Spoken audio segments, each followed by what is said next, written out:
We'll get there on the flight because we don't want to take the bus. You're paying for it since you're the organizer for this trip. Our CEO is the organizer. What? Why? Trouble Busters! We're finally going on our company trip. My name is Tom. We're finally going on our company trip today. Woohoo! I'm the first to get here. Am I a bit too early? This is strange. No one showed up yet. Hello? Hey, Tom, are you on your way right now? Hey, Tyler. That's for me to ask you. It's already past the time we were supposed to meet up. Huh? That's not possible. Don't tell me. Tyler, we're taking the bus today. I thought I made sure I told you. The bus? Huh? I thought the plans got changed. What do you mean? Oh, crap. I told everyone that we're going on a flight, but I haven't arranged anything. I guess I confused myself. Confused yourself? We'll get there on the flight because we don't want to take the bus. What? Since we're already here. Hold on, this is too sudden. But then all of us are already here, except for you.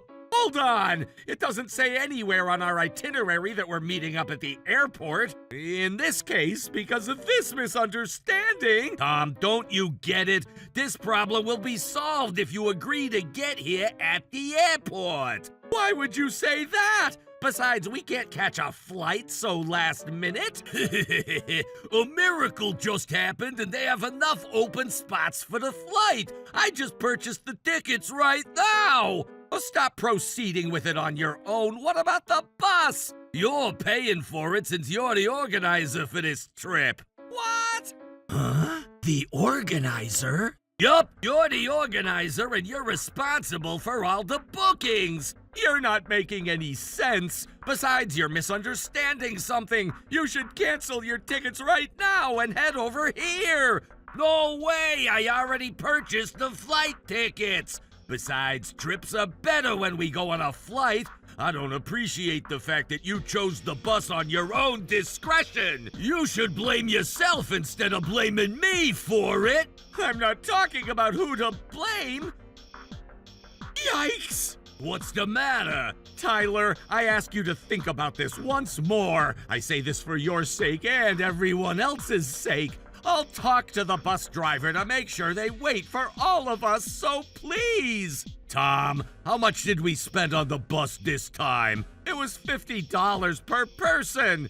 $50 times 80, which comes out to be $4,000. Whoa, that's gonna be a heavy burden on you, so good luck with it. How dare you? So now, hurry up and get here.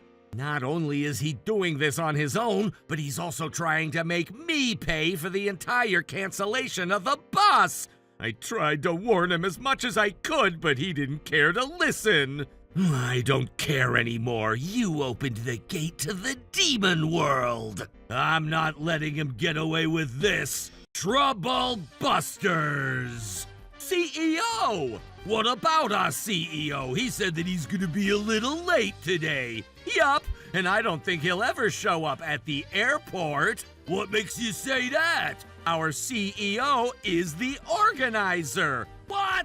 A CEO is the organizer? That's right. Our CEO was the one who chose to have us go on the bus. What? Why? But you've been handling this trip. You came up with our itinerary, too. I was just helping him out. Our CEO was the one who came up with the plans for this trip. Tyler, that's such a funny joke. Even if our CEO planned this trip, it's so lame.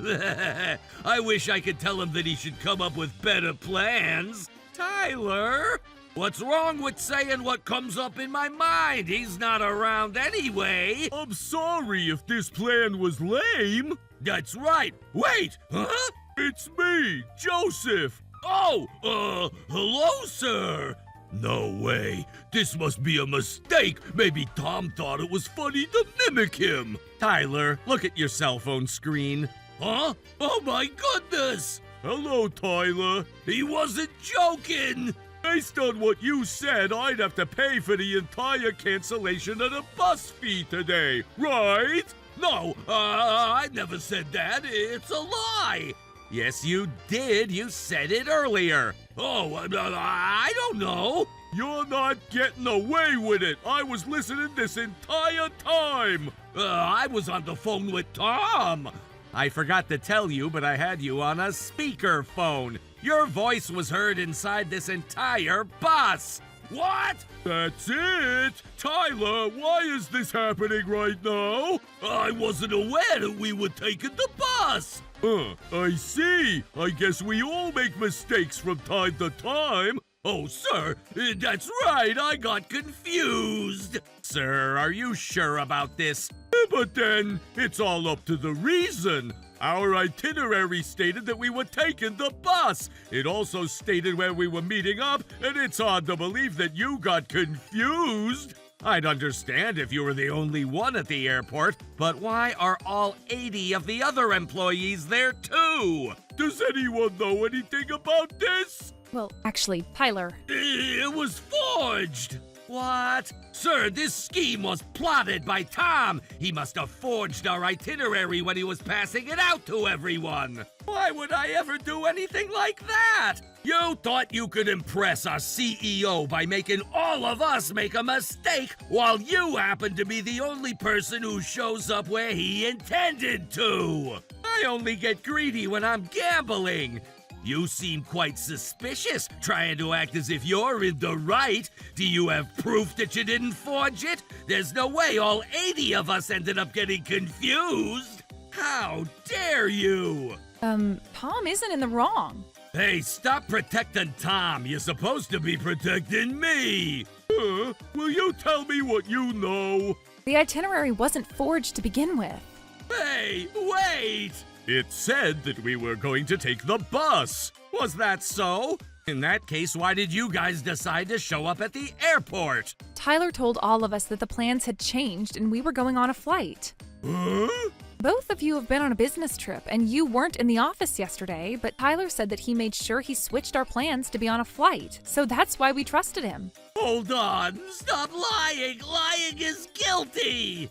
I see. Sir, don't let her fool you. I'm not fooling him. Do you have an itinerary then? I don't have it with me. Does this mean you can't prove what you're saying? Can't prove what she's saying, huh? What? Why are you laughing?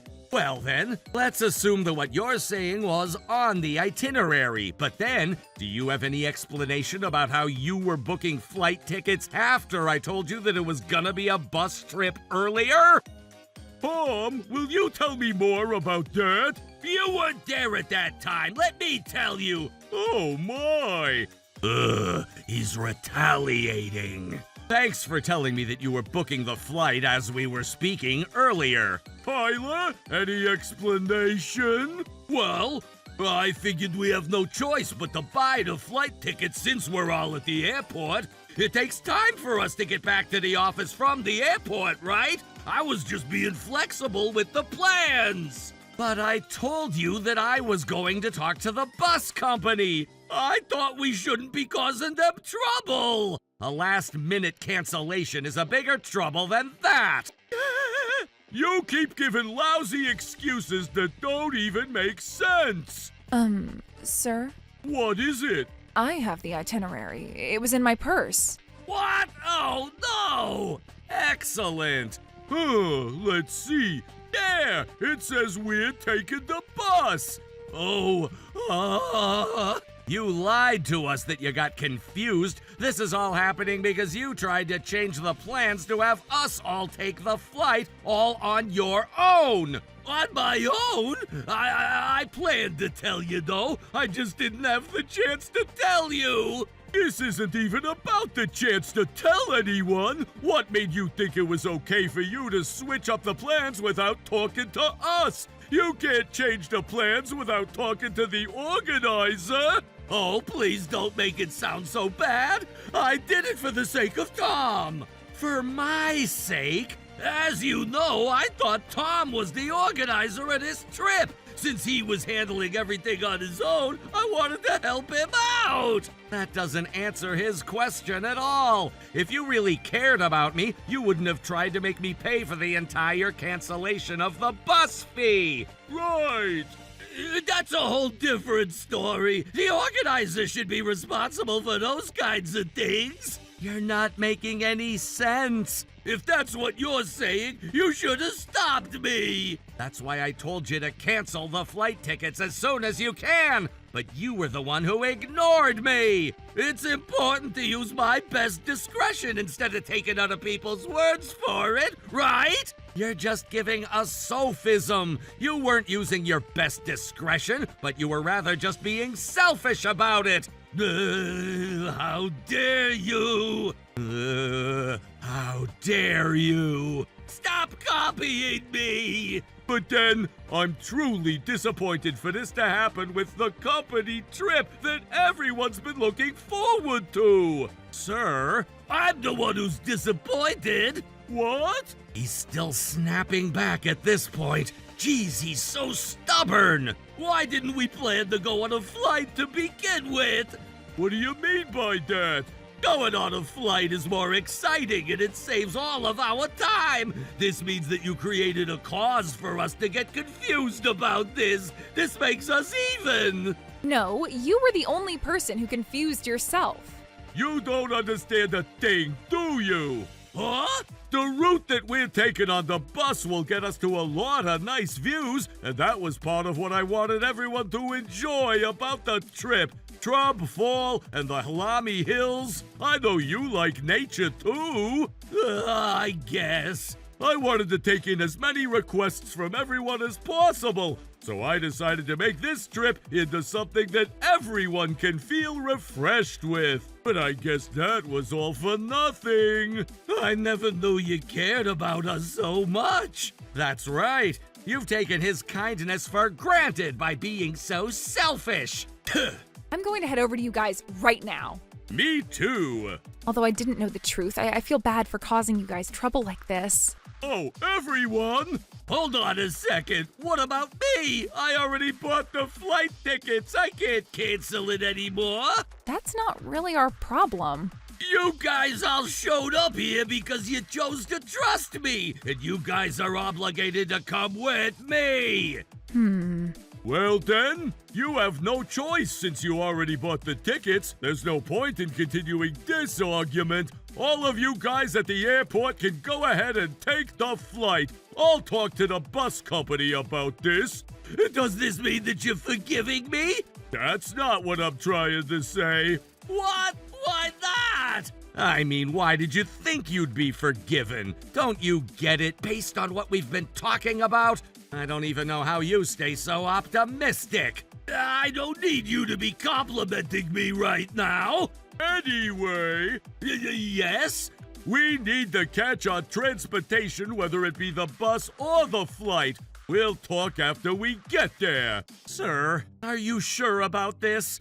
I don't mean to say what Tyler said, but the subordinate's mistake is ultimately the CEO's mistake. Also, I don't mean to corner him about this if he decides to be remorseful about this after thinking about it on his way there. Tom, I'm sorry to ask you this, but will you please look the other way if it turns out that he seems to be sorry about this? Sir, you're being way too kind. If you're okay with it, I'm okay with it. Thank you. All right, it's just gonna be the two of us, but let's enjoy the bus trip on the way to our trip. Okay. Oh no, what's gonna happen to me? You have no choice but to apologize for it. We'll apologize to them with you.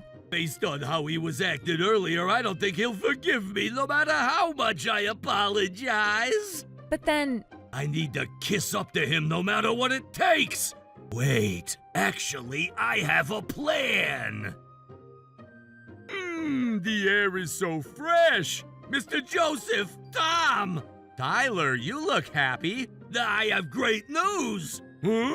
I was searching for hotels around in this area, and I found a nice place. I rebooked a hotel for us. What are you even talking about? I searched up the place that we were supposed to stay, but it didn't seem like it was a fit for us. So I figured that this Buster Rich hotel would be better for all of us to stay in. Oh no! It's better to stay at a boogie place, right? Sir, you may have been too busy to look for a nice hotel, but I made sure I made up for it. I'm sure you're happy to have me around, right? Oh, Lord. Tom, you seem like you're upset that I was one step ahead of you. Look at you! That's not it. Tyler, is all of what you just said to me true? Huh? Yeah. How much more are you going to humiliate me? Huh? Don't you get it? You switched the hotel from the place that he decided for all of us to stay at. But I booked a better place. This isn't about whether your hotel is a better hotel. The place that we were going to stay was a hotel that's owned by someone I know. What? Someone you know? Also, I'm not sure how you judged the hotel, but that place is a classic hotel that's been around for over 100 years. What? Really? I talked to the owner to negotiate for a reasonable price, too. Tyler, why'd you do this? I wanted to kiss up to our CEO.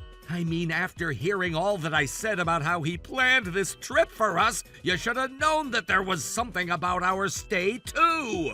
Maybe it's not too late yet. Let me try reaching out to the owner.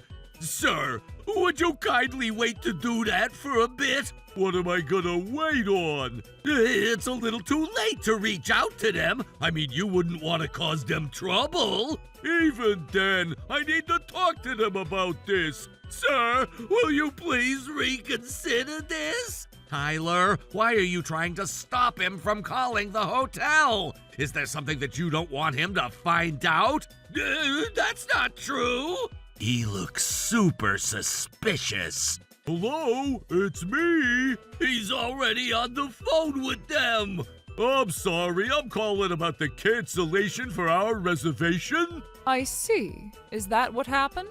I'm sorry to keep doing this to you, but would we still be able to take back the cancellation? I knew something was a bit off. I was actually going to reach out to you directly, too. Don't worry, I wasn't going to cancel your booking until I spoke to you. Is that so? Oh, thank God! Oh, I guess the problem is solved. But let me ask you one question. What kind of training do you provide to your employees? What? This was what happened. Oh my goodness! Whoa, that was close. Was that close or damages already done? Tyler? Yes? She told me all about it. She said that you had a lot to say about her hotel. What? Sir, this isn't what it sounds like. I think it's exactly as it sounds. I need you to stay out of this. Wait, actually... sir, did the hotel owner tell you who exactly said those rude things about her hotel? Did she give you a name? She didn't exactly say who it was. In that case, I'm sure the culprit was Tom. What? Why would I be the culprit? Didn't you say that you canceled it? I was the one who canceled the booking, but I wasn't the one who was being rude to them. I remember you talking to yourself about the hotel that our CEO booked for us. I never said that. Oh, who knows? Maybe that was your true self. How dare you? That's enough! What? Sir, why do you keep taking Tom's side without any evidence? I don't need any evidence. Tom was with me this entire time. If he were on the phone, I would have known. You can't take it out on Tom just because you're about to be in trouble. Shut up! Also, you've been carried away about me this entire time. But what are you going to do about the other hotel reservation? Didn't you say that you already booked it? We're going to stick with our original plan. It's fine, I'll just cancel it. Hello? I spoke to you guys earlier, but can I cancel the 80 guests worth of hotel rooms that I reserved earlier? Cancel? No way! You can't cancel it! Why not? I booked it not too long ago, so you can still undo it, right? Our hotel does not accept cancellations on the day of the stay. If you really need to cancel the booking, we'll be charging you a cancellation fee. It will be $500 per guest. So your total will come out to be $40,000 for all 80 guests. What? $40,000? This is part of our hotel policy. It's the same as a final sale. Oh my goodness. Sir, about the hotel. You booked that hotel personally without speaking to us. You're gonna pay for the cancellation. But you helped me out with the flight tickets from earlier. That was already enough exception. That was the very last mercy he had for you. Oh no, but I can't afford it. That's not it! We need to make sure we get the facts straight regarding how you tried to place the blame on Tom! Do we really need to talk about that? I almost forgot about it! Those who hurt others may forget, but those who got hurt will never forget. Tyler, Mr. Joseph, and I both intend to forgive you as long as you're being remorseful about it. Is that so? But look at yourself. Okay, fine. I'll apologize. Is that what you want? Sorry about that. It's already too late. What? Why? You said you were willing to forgive if I said I'm sorry. You don't understand at all. Being sorry needs to be voluntary. If you're saying sorry because you were told to do so, there's no point. We're not accepting that apology. Okay, fine. I'll apologize harder. And that's exactly what a shallow apology is. Huh? Even if you don't forgive me, I don't care as long as Mr. Joseph forgives me. Tyler, I'm gonna talk to you in my office after this trip is over. Oh, no! What did you even think? On a later day, Mr. Joseph had a very long conversation with Tyler in his office. He was also charged $40,000 for the cancellation of the hotel, and he ended up with a debt after the trip when he was supposed to enjoy it. Because his colleagues kept talking about what happened on the trip, Tyler ended up leaving the company as he felt uncomfortable about it. I heard he's paying off his debt little by little. It's not okay to do things all on our own just because we don't like something about a group activity. Blaming it on others is even worse. I'd like to set Tyler as a bad example and continue to live as sincerely as possible. Trouble Busters!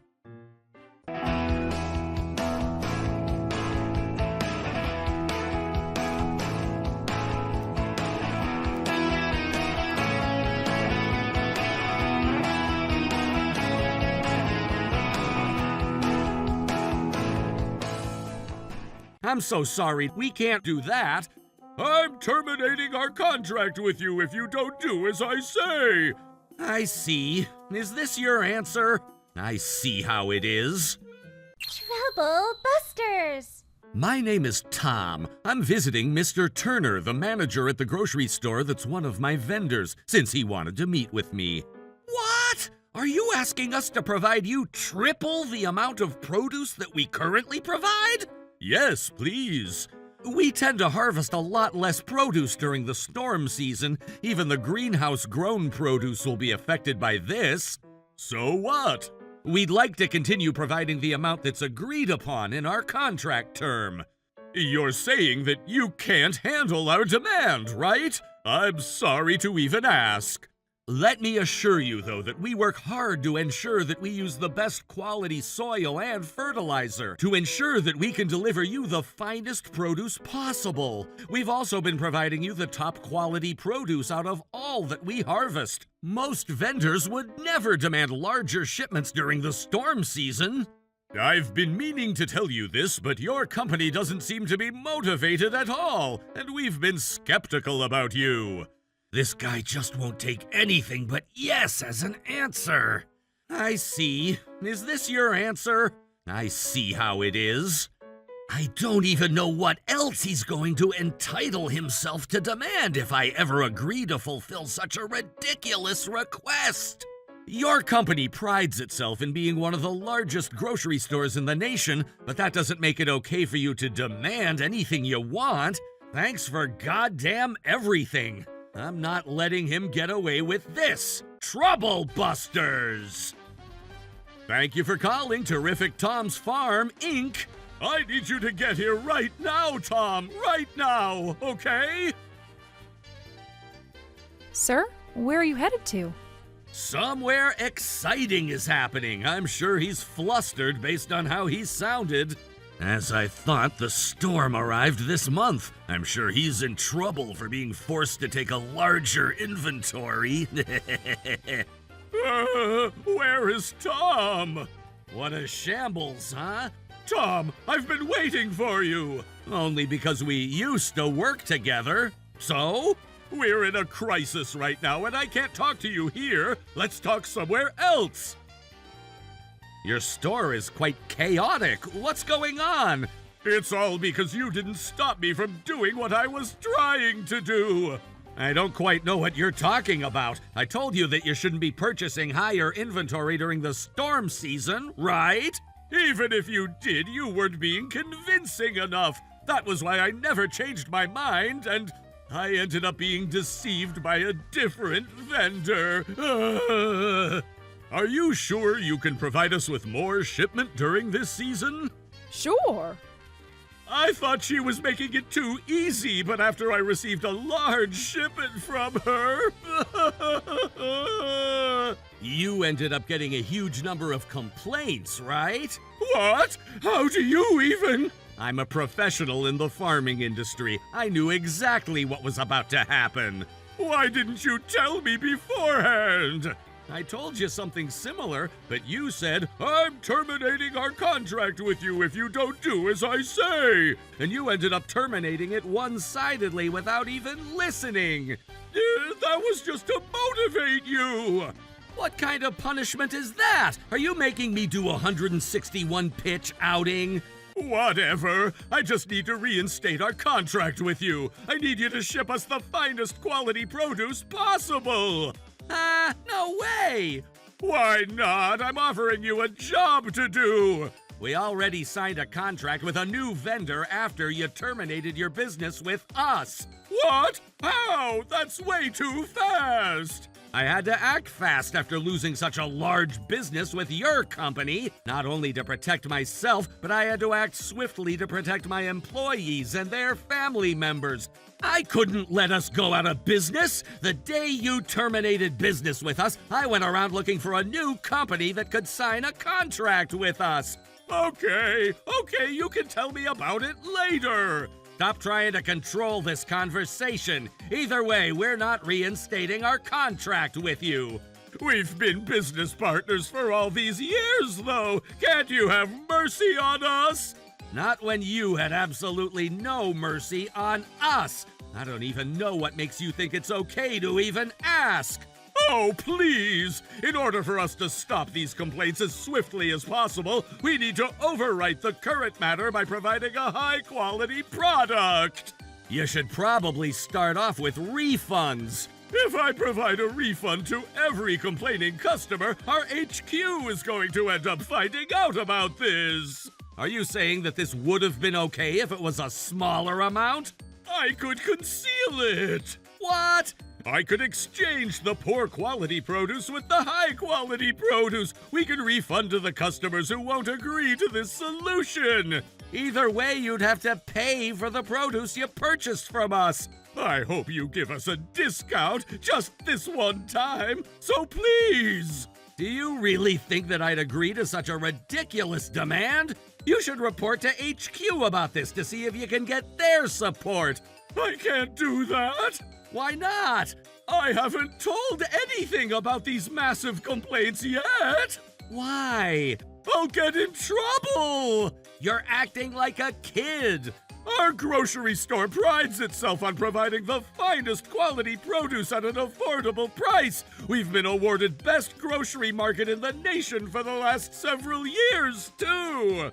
So what? Imagine what could happen if we ever got any customers to file a lawsuit against us for providing poor quality produce, or to have them spread terrible rumors about us. And what makes you think that I'd be willing to clean up after your mess after what you've done to us? I thought I could make our customers happy by providing our produce at a reasonable price during a storm season, when all the other grocery stores would raise their prices on their produce. Even if they'd be paying a reasonable price, there's no point for them purchasing something that they can't even consume. What? It's basic. I haven't reported to the HQ about the complaints, but I did tell them that we purchased our produce from somewhere other than Terrific Tom's. What? I told them that there had been some issues at Terrific Tom's, and we weren't able to receive any shipments any longer, and that was the reason why we had to order from another vendor. Why do you tell such a lie? I didn't want to get into trouble. Enough! You terminated our contract one-sidedly, and I'm not pleased to find out that you made excuses blaming us that we had issues. This is all happening because you weren't willing to fulfill our demands! What did you just say? Who do you think made your produce so famous? Who do you think has been feeding you and your employees all this time? I appreciate what your company has done for us, but there's no reason for me to personally owe you anything. Just give me the damn shipment schedule. I need to overwrite the poor quality produce. We don't have much time. Hurry! You need to stop. Hello, Mr. Tom. Oh, Mr. Lincoln. Long time no see. Yikes, Mr. Lincoln. It seems like there's a lot going on at the front. I'm here to confirm some facts. No, Mr. Lincoln, this is nothing. Nothing? I know there's something going on, especially since we've been receiving a lot of complaints and inquiries at the HQ. What? He already knows. You're a large chain of grocery markets. What made you think that you'd only get complaints at the store? Well, the vendor we received shipments from in place of Terrific Tom's Farm ended up being poor quality, and that's why we're receiving complaints. But then, as I reported to you the other day, this issue has already been resolved. What are you talking about? Now that we have our contract reinstated, let's go ahead and discuss the shipment schedule, right? Mr. Lincoln, about that. Yup. There's no produce that can beat what you provide to us, Tom. We trust your company with what you provide us. I was concerned when I heard that our business relationship had been terminated, but I'm looking forward to years of business relationship with you down the road, Tom. Don't worry about it, Mr. Lincoln. Tom has already agreed to this. Wait, Mr. Lincoln, were you aware of the fact that our contract with you had been terminated? Yes, Turner told me about it. In that case, you would understand, right? What he's done to me isn't something that I can easily forgive and forget. What he's done to you? What are you talking about? We can't reinstate the contract both from monetary and emotional perspectives. Huh? What do you mean by that? Turner, I need you to explain this to me. Mr. Tom seems to be quite upset about something. Why can't he just ride along? Fine, I have no choice. Mr. Lincoln, unfortunately, Tom seems to have a change of mind at this time. What? That's not good. I've been upset because Mr. Turner chose to terminate our contract one-sidedly. What? I thought your company was the one who terminated the contract one-sidedly. Huh? Mr. Lincoln, you're going to complicate this if you say it straight into his face. He's still young. We should just be kind and forgiving to him. Why are you making it sound as if I was at fault? That's not what I meant. I was informed that you weren't satisfied with the price that we were purchasing your produce and that you terminated the contract one-sidedly. He also informed me that he convinced you to decide otherwise. Turner, how dare you conceal the fact about how you terminated your contract with us? No, I don't know anything about this. Can we just forget about it? No way! You lied about our contract termination, and you also lied to say that we're reinstating the contract. I don't trust your establishment to be a healthy business partner, considering that it's being run by such a liar. Mr. Lincoln, I'm so sorry to tell you this, but we're never going to be conducting business with your establishment moving forward. Tom, you can't do that! As I mentioned earlier, this termination was initiated on your end. I believe Mr. Turner should be responsible in providing you an explanation for that matter. Turner, I need you to tell me why I'm hearing two different stories right now. He's been telling lies to everyone around him just so he can place the blame on anyone but himself. Am I right? How dare you do this to me when I'm trying to protect you? Protect me? You'd only need to protect me if I was at fault. I never wanted to say this, but I have no choice. Let me tell you that I made sure I gathered evidence just in case something like this happens. Are you still trying to tell a lie? There's no way you would have evidence. Let me present it to you right here. What? Go ahead and take a closer look. It's dated today, and the location indicates this office. Does that mean Turner's telling the truth? Yes, I am. This photo is the evidence. Mr. Tom, do you have anything to say? Don't let him fool you, sir. It's such a lousy trick. Why would you say that? You might as well admit. Right back at you. How dare you prepare something like this? Prepare? I had to be prepared to protect myself from your lies. This is a fake photo. I don't want to hear any more excuses. Again, right back at you. Look at that pen in the corner of the photo. This only appears on photos that have been edited. That thing is right there because I had to fix a typo. You must be desperate. This is your desperation. Let me also ask you why you look so skinny in this photo when it's supposed to be something that was taken today. Oh, now that you mention it, he looks about 30 pounds skinnier than how Turner in front of us looks.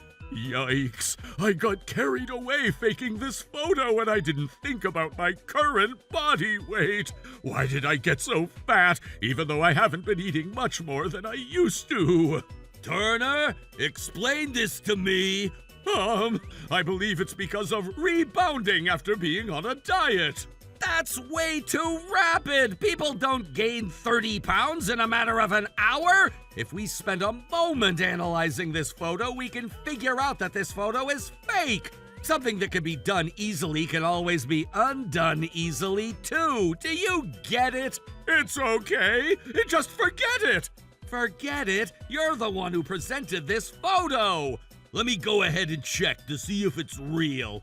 The human body can't inflate the way you're claiming. Your excuse is simply impossible. Turner, this is over at this point. Over? What do you mean by that? This photo is reversed evidence that you terminated our contract with Terrific Times one-sidedly. No, that's not true. In that case, I need you to explain why you have this edited photo. I didn't want to get in trouble. Stop acting like a kid. You attempted to deceive me and Mr. Tom. And you also attempted to save your sorry butt from any trouble, and that's why you created this fake photo. I can't take this anymore. Can we call it a day? Right back at ya. You might as well give up at this point. The more you try to get away, the more sins you're layering on top of one another. Okay, fine. I'll give up. It was my fault. I felt like I was the king after being the manager of the largest grocery store in the nation, and I felt too good about myself.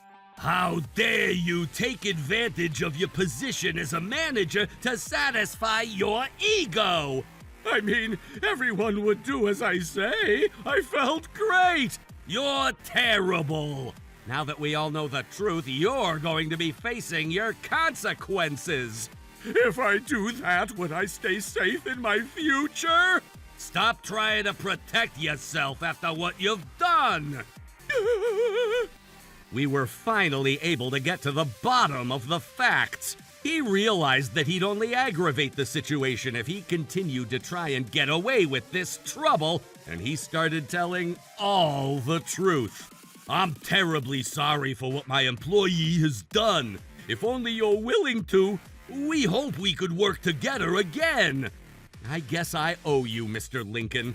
I'll go ahead and continue my business with your other branches. Oh, Mr. Tom, thank you so much! We need to regain our customers' trust by providing the finest produce at a reasonable price. Yay! Problem solved! Mr. Lincoln, Mr. Tom, I look forward to a lasting relationship with the two of you. Oh, I'm not so sure about that. You caused so many complaints and trouble to our company, and we'd have to host a press conference to provide an explanation to our consumers. Our upper management will start taking action. Oh my goodness! After Turner had mistakenly thought that his position as the manager at the grocery store was equivalent to being the man who gets to do whatever he wants at the store, he ended up fading out from the company. I filed a lawsuit against him for the unfulfilled contract. After his family discovered what had happened, they all left him. He's obligated to pay for child care while he works day and night at a workplace with a lower pay grade, as he regrets what he has done. I never knew that the prime contractor and the subcontractor didn't have much difference in the ground where we stood. I can't believe what I've done to ruin my life. As for me, I continue to work while I pride myself in what I do. It's nonsense to look down on farmers. If anyone ever thinks that the seller stands on a higher ground than the producer, I hope that person learns their lesson. Trouble Busters!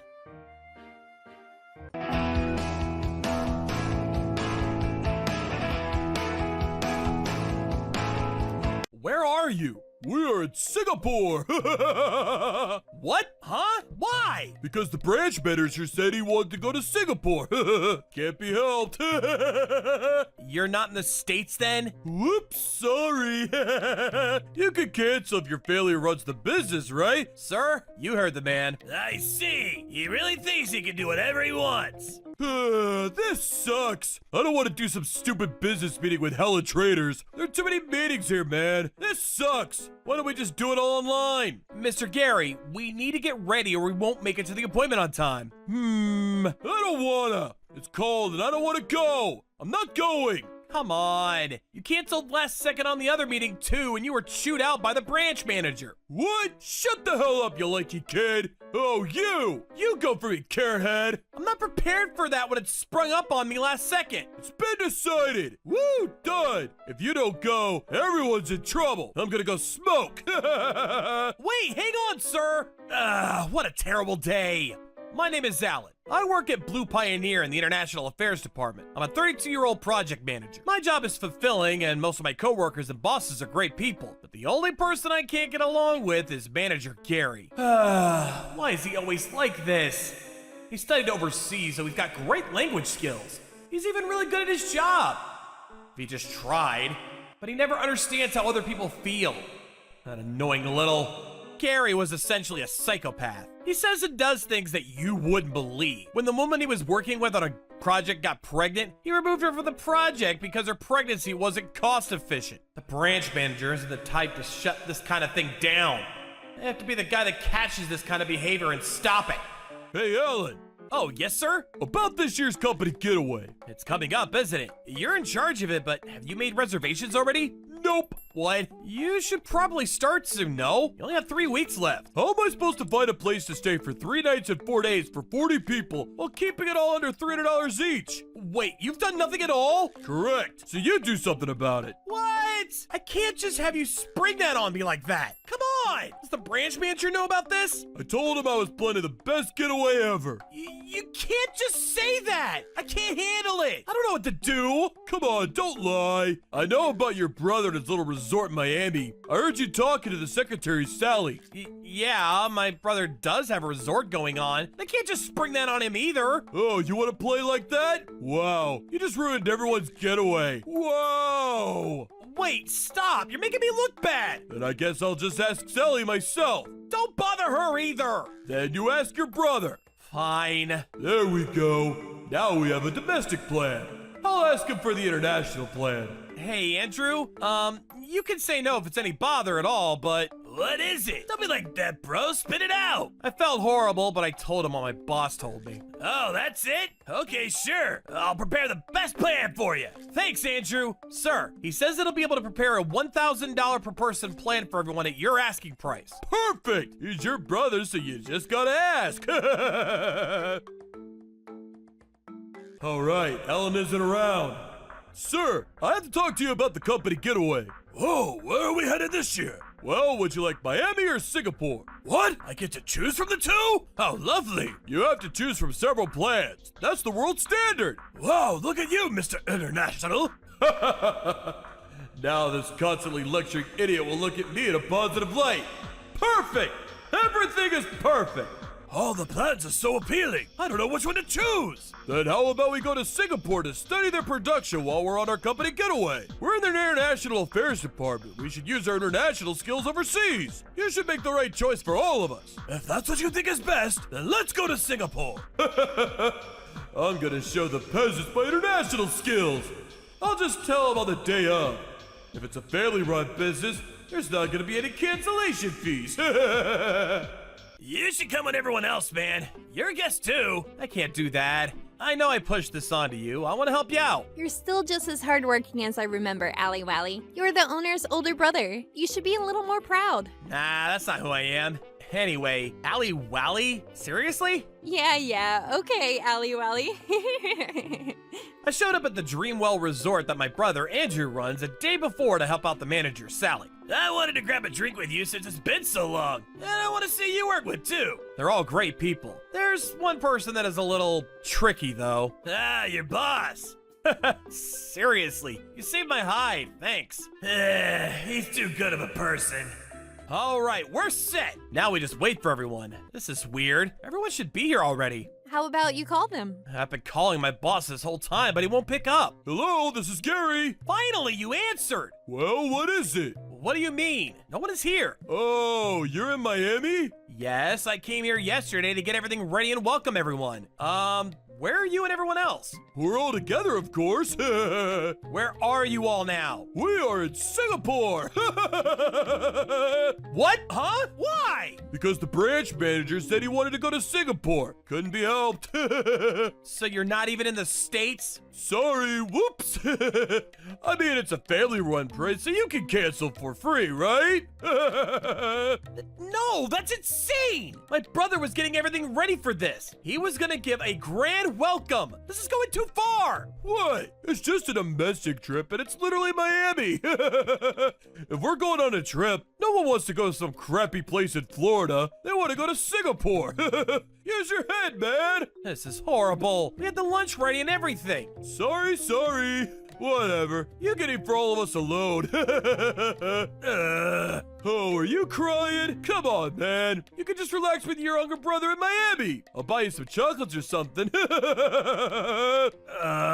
am I supposed to explain this to Andrew? I was looking at 40 people's worth of food in front of me alone. It wasn't like crying would do anything, but I was just so furious and trembling with anger while teary-eyed. I want to see the business owner, man. I'm sure it's just some shitty place in Miami anyway. He's probably some little rinky-dink loser. He probably doesn't even know how to use his money properly. I kind of could tell when I heard it was your brother. You heard him, sir.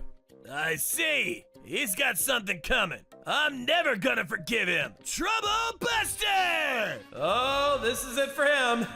Go for it, Mr. CEO. Hey, shithead! You completely stomped all over my older brother's goodwill and spit in his face! I don't care if Alan forgives you, I'm never gonna forgive you! What are you talking about forgiving? You gonna sue me or something? Some dinky little owner of a dinky little hotel? And why are you calling him CEO? CEO of what? Blue Pioneer. Never heard of it. Some middle of nowhere hotel, right?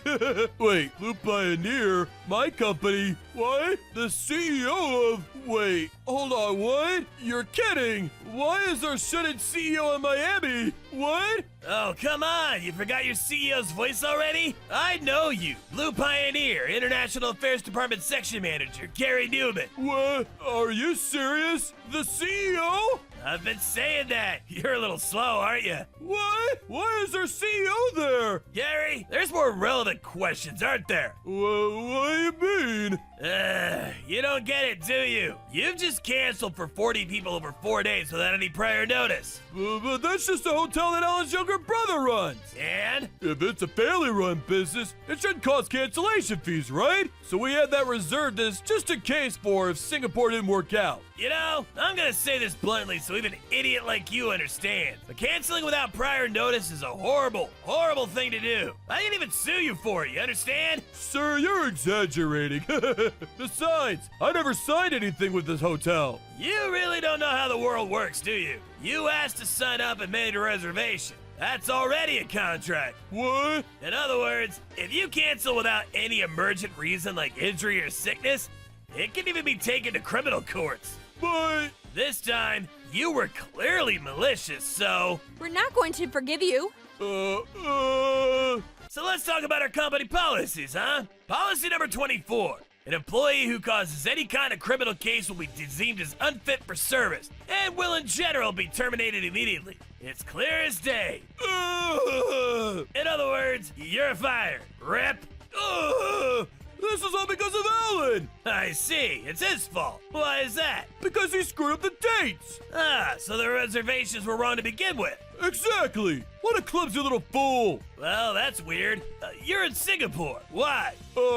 That's cause the dates for Singapore and Miami were different. I see. I'll just pretend I believe you. But no matter the dates, you should have called and canceled the Miami trip. One call. Or you could have even said something to Alan. I did tell him! I told him to cancel! I told him to cancel Miami! You're lying! You didn't say that. Alan says you did. He's lying, of course! He lies as soon as it looks bad for him. How dare you! Even if that were the case, why would you trust a lying subordinate to handle finding a place to stay for you? What does that say about you? And you didn't confirm with Alan about the cancellation? That's because I thought trusting my employees was important, or something. Besides, I didn't want to cancel the trip since he worked really hard for it. The branch manager said he wanted to go overseas, so we just had to. And everyone else just wouldn't let up about Singapore. Let's say I believe that somehow too. Then why didn't you tell Alan and cancel? That's because I don't know how to put it. I forgot. You forgot. So you forgot Alan and left to go to Singapore with 39 other people? If you're gonna lie, at least make it believable, you idiot. But the branch manager was the one that said he wanted to go to Singapore. Wow, he's blaming someone else again? Yikes. Yeah, seriously, the shittiest of shit. I see. Okay, you want to go that far? Let's talk to the branch manager and have him take full responsibility. Give him the phone. Oh, he's kind of... Just give him the phone. I don't know. Give him the phone. Okay. I'll change with the branch manager. Hello, this is Thomas. I was just talking to Gary. Andrew explained everything that led him up to this point in an easy to understand way. The fact that Gary didn't prepare the trip till the very end, the fact that 3 weeks before the trip, he forced me to make reservations with my younger brother, and then he ignored that and decided to go to Singapore to try to look good in front of the branch manager. The fact that he hid Singapore for me entirely, and the fact that he canceled a trip for 4 days for 40 people without saying a word. He also didn't apologize at all and then was pushing the responsibility onto the branch manager. It was a wonderful presentation, really.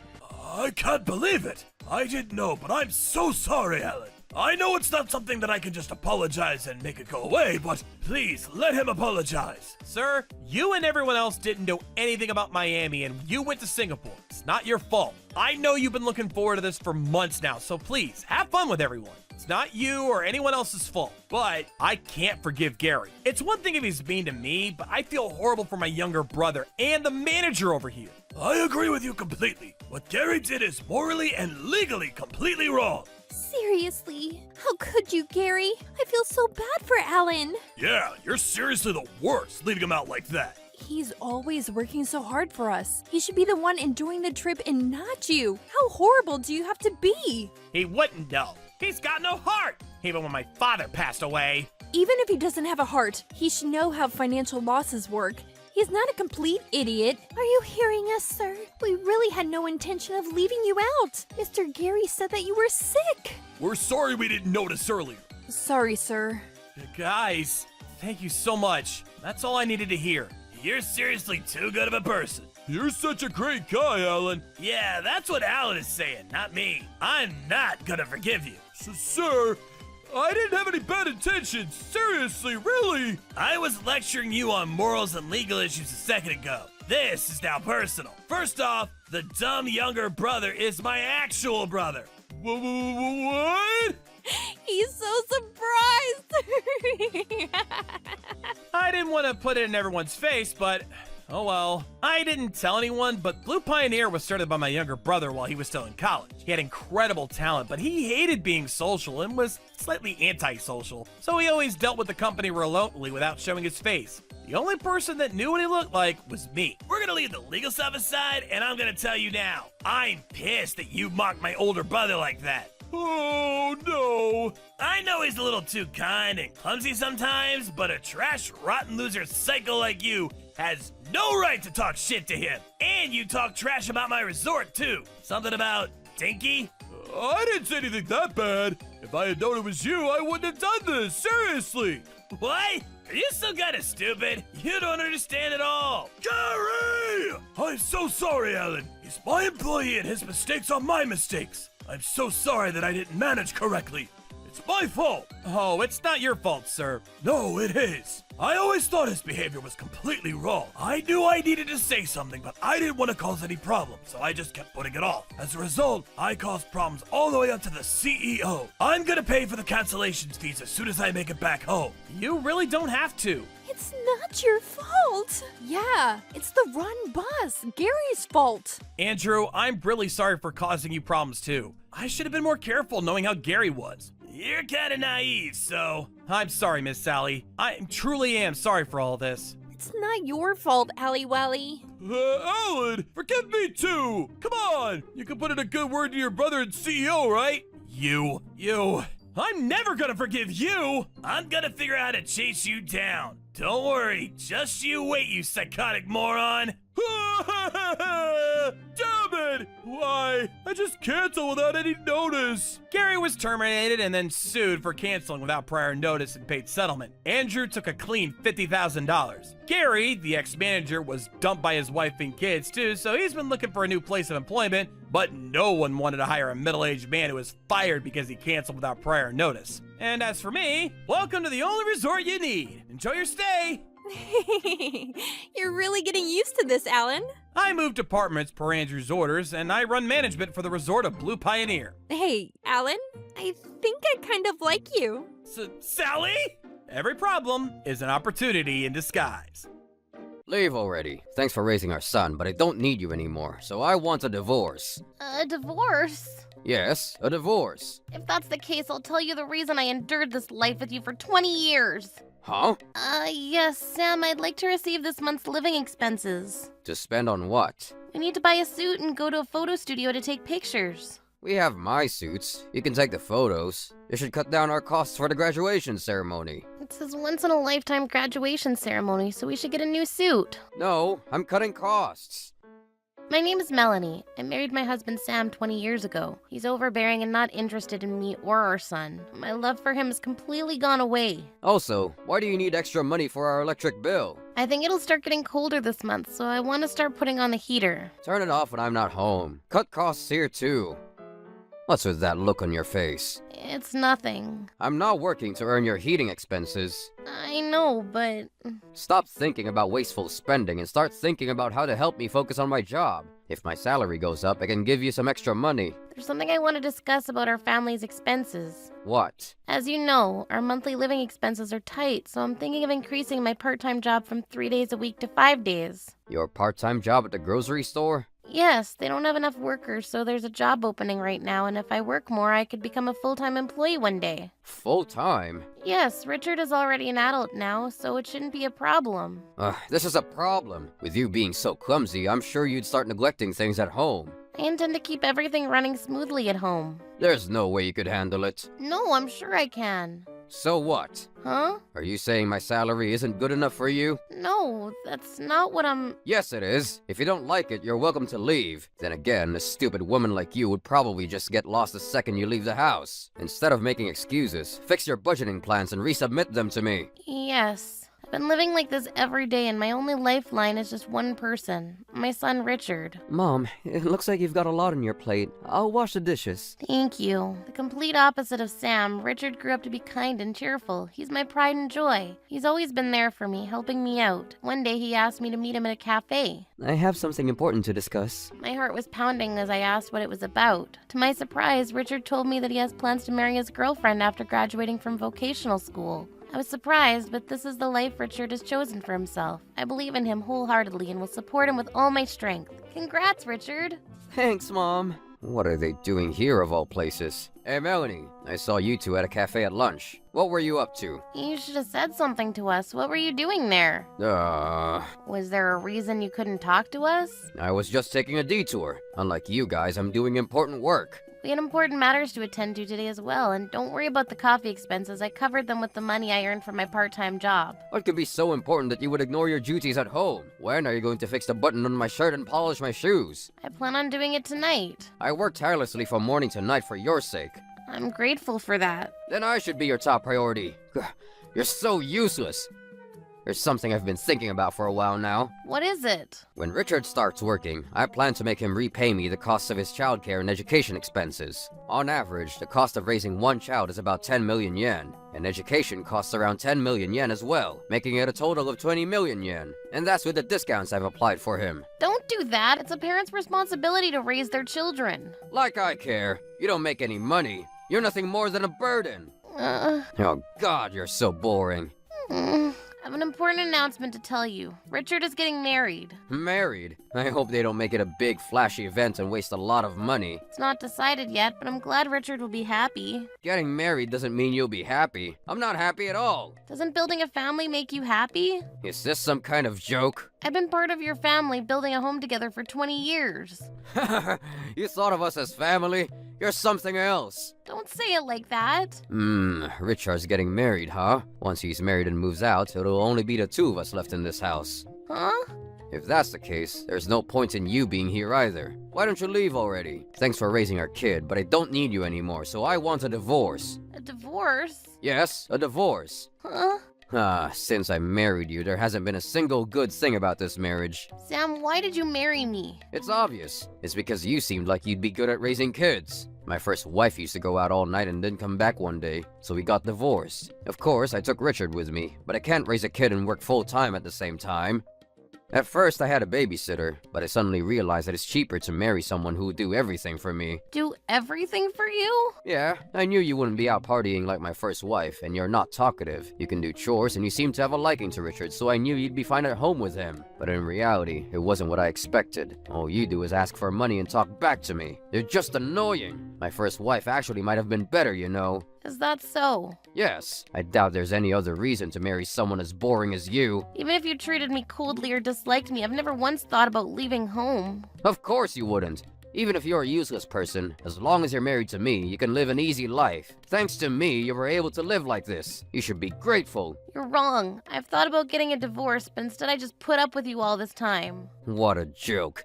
As if there was anything you had to put up with. I'll tell you the reason why I've endured a life like this for 20 years. Huh? It's all for Richard's sake. For Richard? When we got married, you wouldn't legally let me adopt Richard. That's why I don't have any legal custody of him. That's right. Don't you forget it. If I were to divorce you, Richard and I would become strangers. We might never be able to see each other again. You really think I'm that bad? I heard all about it from your mother before she passed away 2 years ago. Heard what? I heard that your ex-wife didn't just leave and disappear. She suffered from mental illness and had to be hospitalized for a long time. Not this. I heard that you didn't care for her in the hospital and didn't hesitate to divorce her. Of course. I can't take care of my new baby and my sick wife at the same time. Could it be that you're the ones responsible for your ex-wife's mental health issues? Don't blame it on me. There's no way it's my fault. I knew you'd say things like there's no need for us to meet anymore, or meeting him without your permission is kidnapping. Maybe. Besides, I can't imagine that you, the king of harassment, would be able to take care of Richard. In fact, I absolutely did not want you to be involved in raising him. You really like him that much? He's not even your kid. I am his mother. Calling me the king of harassment is going too far. I don't remember ever doing anything like that. You can't make fun of me and laugh at me for much longer. Enjoy it while it lasts. Huh? I know everything. What now? What are you going on about now? You're having an affair, right? What? What are you saying? An affair? Of course not. Stop lying. I've known for a while now. Well, even if I were having an affair, what about it? Are you jealous or something? I'm not jealous. Then what is it? It's none of your business. It's very much my concern. We're a married couple. I understand. Understand what? Just as you said, now that Richard's getting married, it might be time for us to get divorced.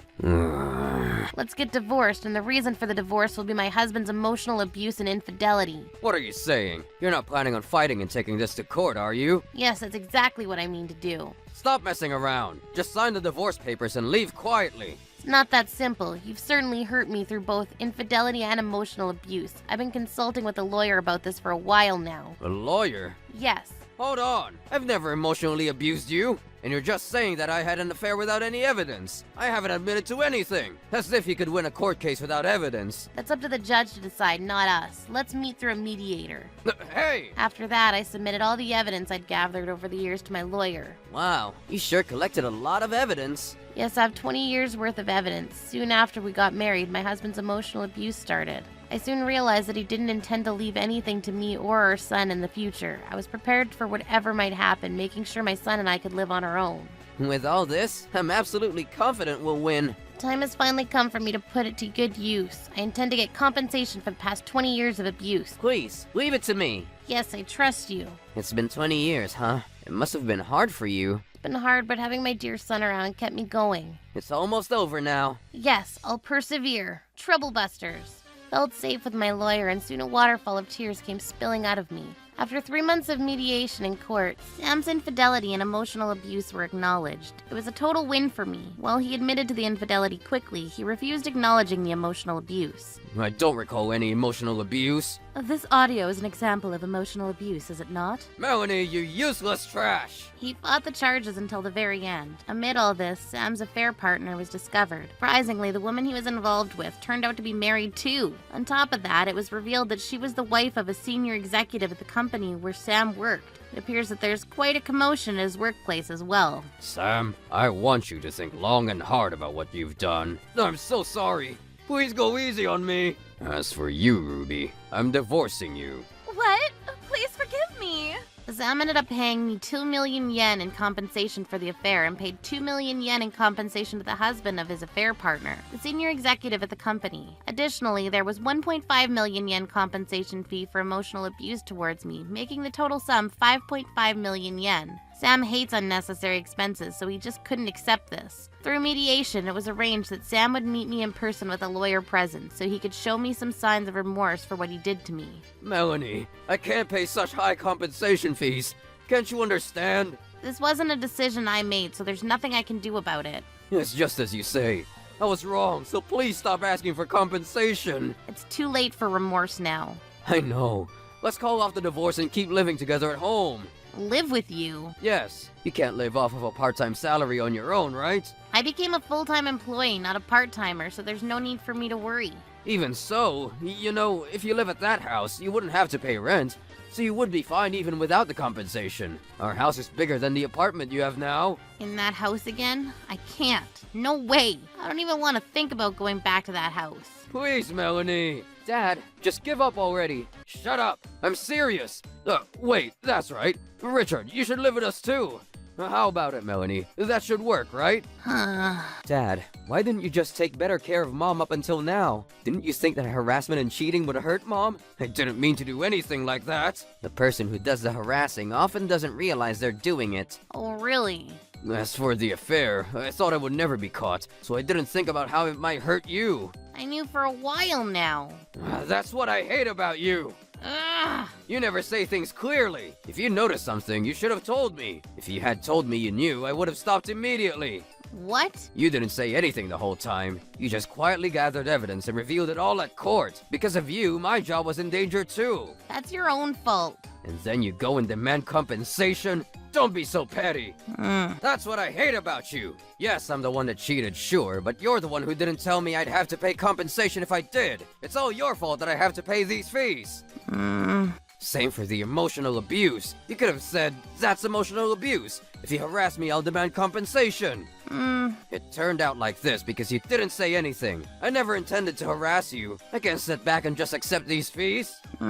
Secretly recording me and having me hear it for the first time in court? It's embarrassing. Take back your demands for compensation and pay me compensation instead. So you're saying that you don't want to pay the compensation no matter what? That's right. It seems so. He doesn't show any remorse. You brat! Cancel your bill for compensation right now! Ah! Ah! Stop it. Don't come near Mom. Richard, why are you protecting her? Take a good look. She doesn't look anything like you. She's a complete stranger, a fraud. That doesn't matter. Mom always protected me, so if anything happens to Mom, I'll protect her. Richard. No matter what anyone says, Mom is important to me. Ugh, you two are always so codependent. Mom, are you okay? Thank you, Richard. After everything that happened, I was able to divorce Sam without any issues. Sam lost his job and sold the house to pay all the compensation fees. Now he's doing hard labor while living alone in a small apartment. Today is Richard's wedding. Richard's birth mother had fully recovered and was able to attend the wedding. Thank you for giving birth to me, Mom. Oh, Richard. Thank you for raising me all this time, Mom. I'm truly happy to be your son. Oh, Richard, stop. To build a happy family, it's important for each family member to care for one another. Both the ones who bring us down and those we protect are our family. To find happiness together as a family, we must never forget to have a heart of... What? What's going on? Whose stuff is that? Huh? It's my dad and mom's stuff. What? They seem to be struggling, so, my parents are more important, So I need your dad to leave. What? I'm home. Welcome home. I didn't make dinner or anything. Did you already eat? No, I told you I wasn't going to be needing dinner since I was going to be late. Oh, sorry. I didn't see that. Huh? You didn't see it, but you didn't make dinner. That's pretty messed up too.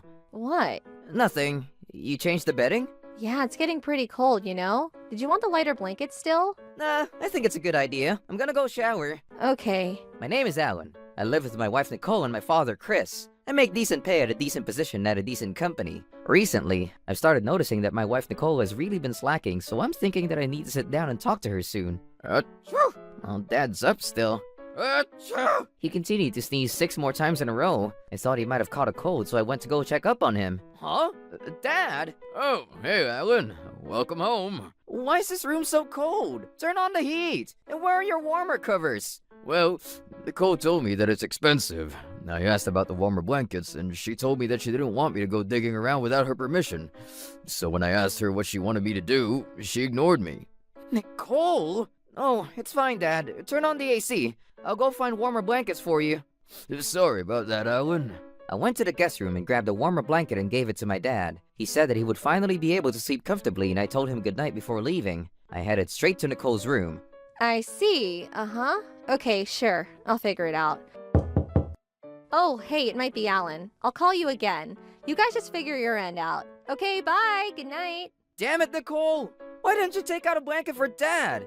Why are you being so mean? What? You only took out your own blanket? Just pull some out for him too. Why do I have to do that? I live with him, but he's not exactly kin to me. He needs to take care of himself. You forgot our promise when we got married? I remember.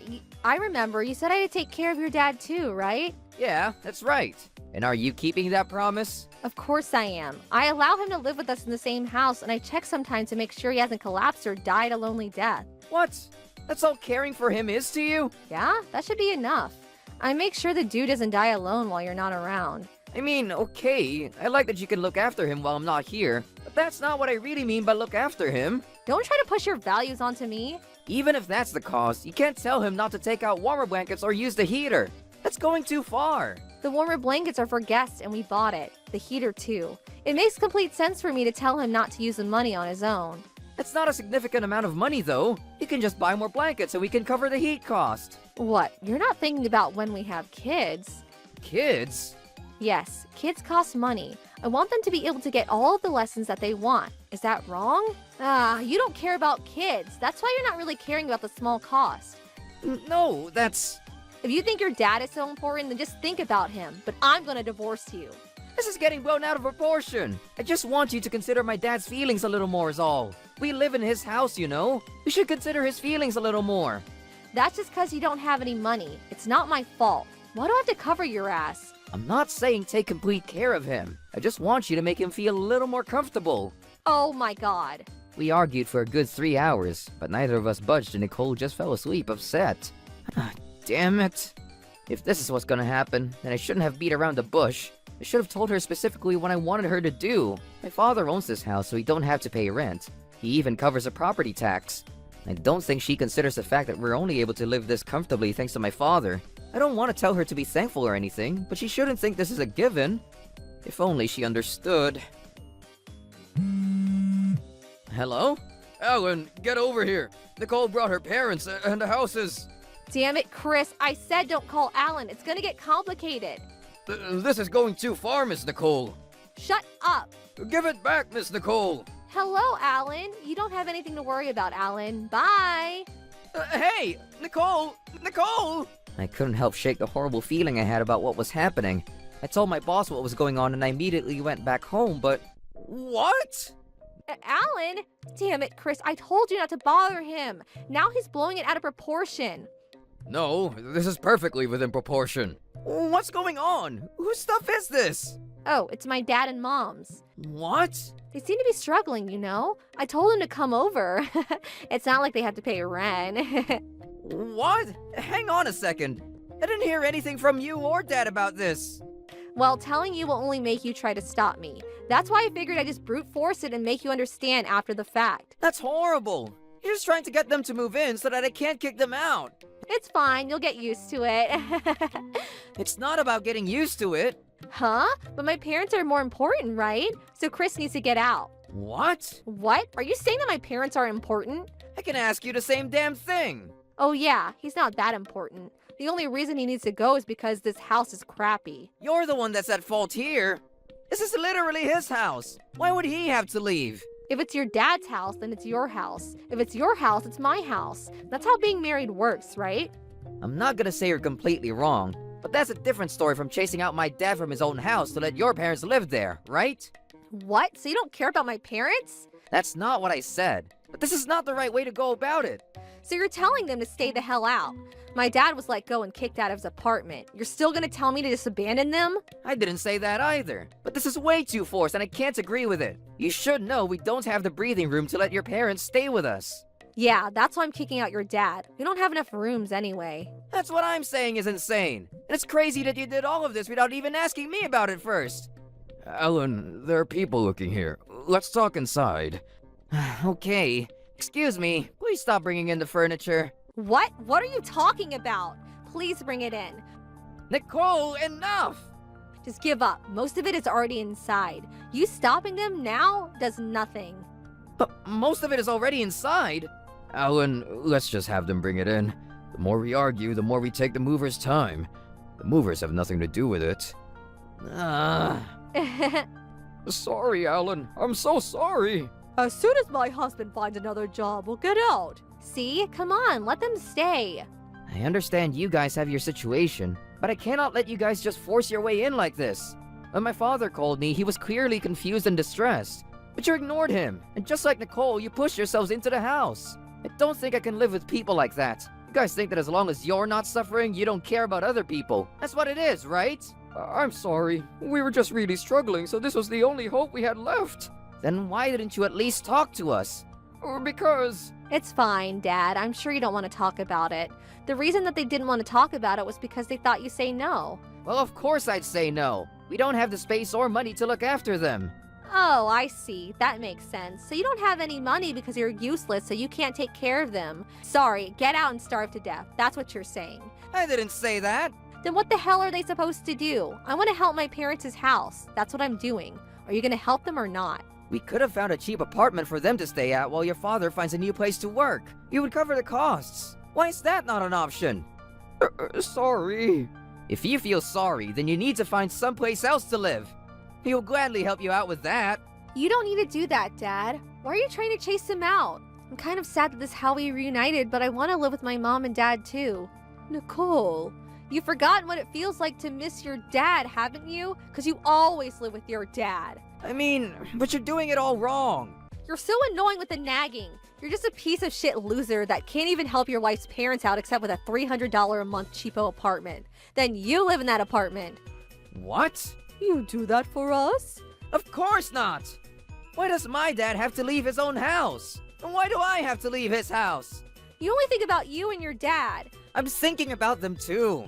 Otherwise, I wouldn't say that I'll pay for an apartment that they can stay at. It's not enough, so I'm bringing them over. I've been working hard as a wife too, so you can at least listen to this. They didn't say they'd live here forever. He says he'll leave as soon as he finds a job too. You're so cold-hearted. Well, what are we supposed to do while we're living together? We don't know how long they're gonna be here. It's also unclear that I can't say okay so easily. Alan, it's fine. Huh? You two, you guys can live here till you're able to work again. Thank you. Dad, you can't say that without setting dates. Let's just make it unlimited. If we decide, they might feel pressured into finding a job immediately. You need to promise me that you look for a job, and as soon as you find out, you get out. And never do this again. Of course. Okay then. If you agree with that, we will leave the house and let you all live here for the time being. Huh? Ooh! Dad, you don't need to give in that much. Come on, Alan.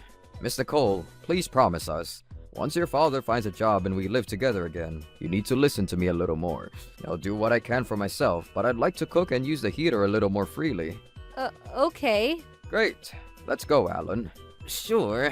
Of course, I was upset, but it's my father's house, so it's his rules. I decided to listen. We moved quickly afterwards. We quickly found an apartment to stay at and had Nicole's parents move in. Dad, you're too easy. It's okay, Alan. That's your house. Why are we leaving? It's okay, Alan. They haven't reached out to us. We don't even know if he's really looking for a job. It's okay, Alan. Dad, stop repeating yourself. It's really okay. I honestly was just fed up with it. Fed up? With Miss Nicole. You chose your wife, so I didn't want to badmouth her, but she was way too self-centered. She doesn't say hello, and she only cooks her own food. It's all pretty much stuff, but I think she went too far this time around. Ah, so he isn't okay with it. We're paying for rent and cost of living.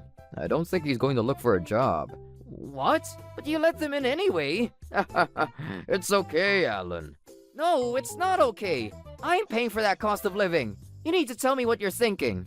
Oh yeah, that's true. I listened to my father and what he was thinking. It was very simple, but because it was simple, it would be so effective on Nicole and her parents. Hello?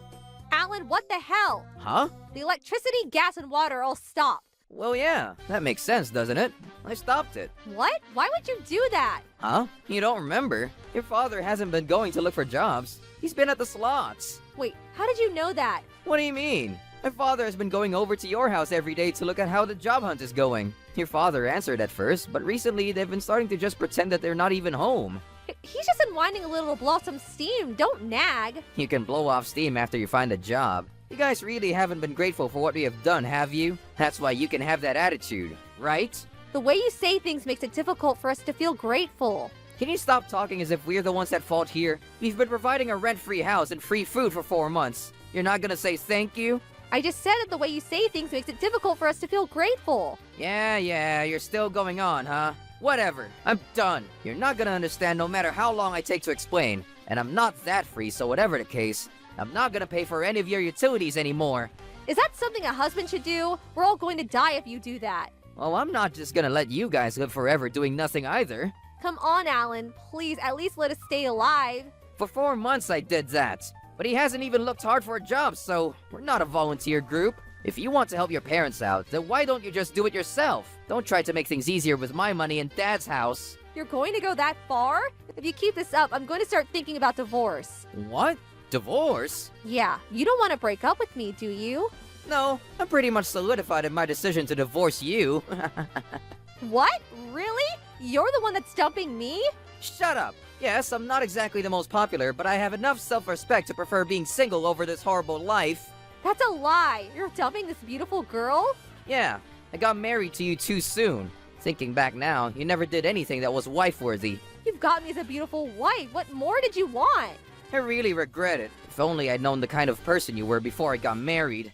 I'll still forgive you if you change your mind now, so you need to turn on all the utilities right away. No, I will not turn anything back on until you all leave. If you're okay with living in a dark house with no gas or water, then you can just stay there. At that point, it's no better than an oversized shed.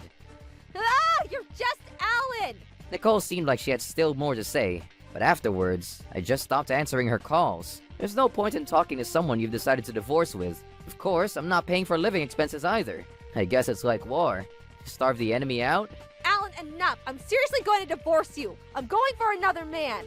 The second Nicole started figuring out that I wasn't going to answer her calls, she started texting up a storm with me. I left her on red, of course. Please, we need money right now. We can't even find a part-time job that'll take him in right now. We'll take this all seriously, so please, save us.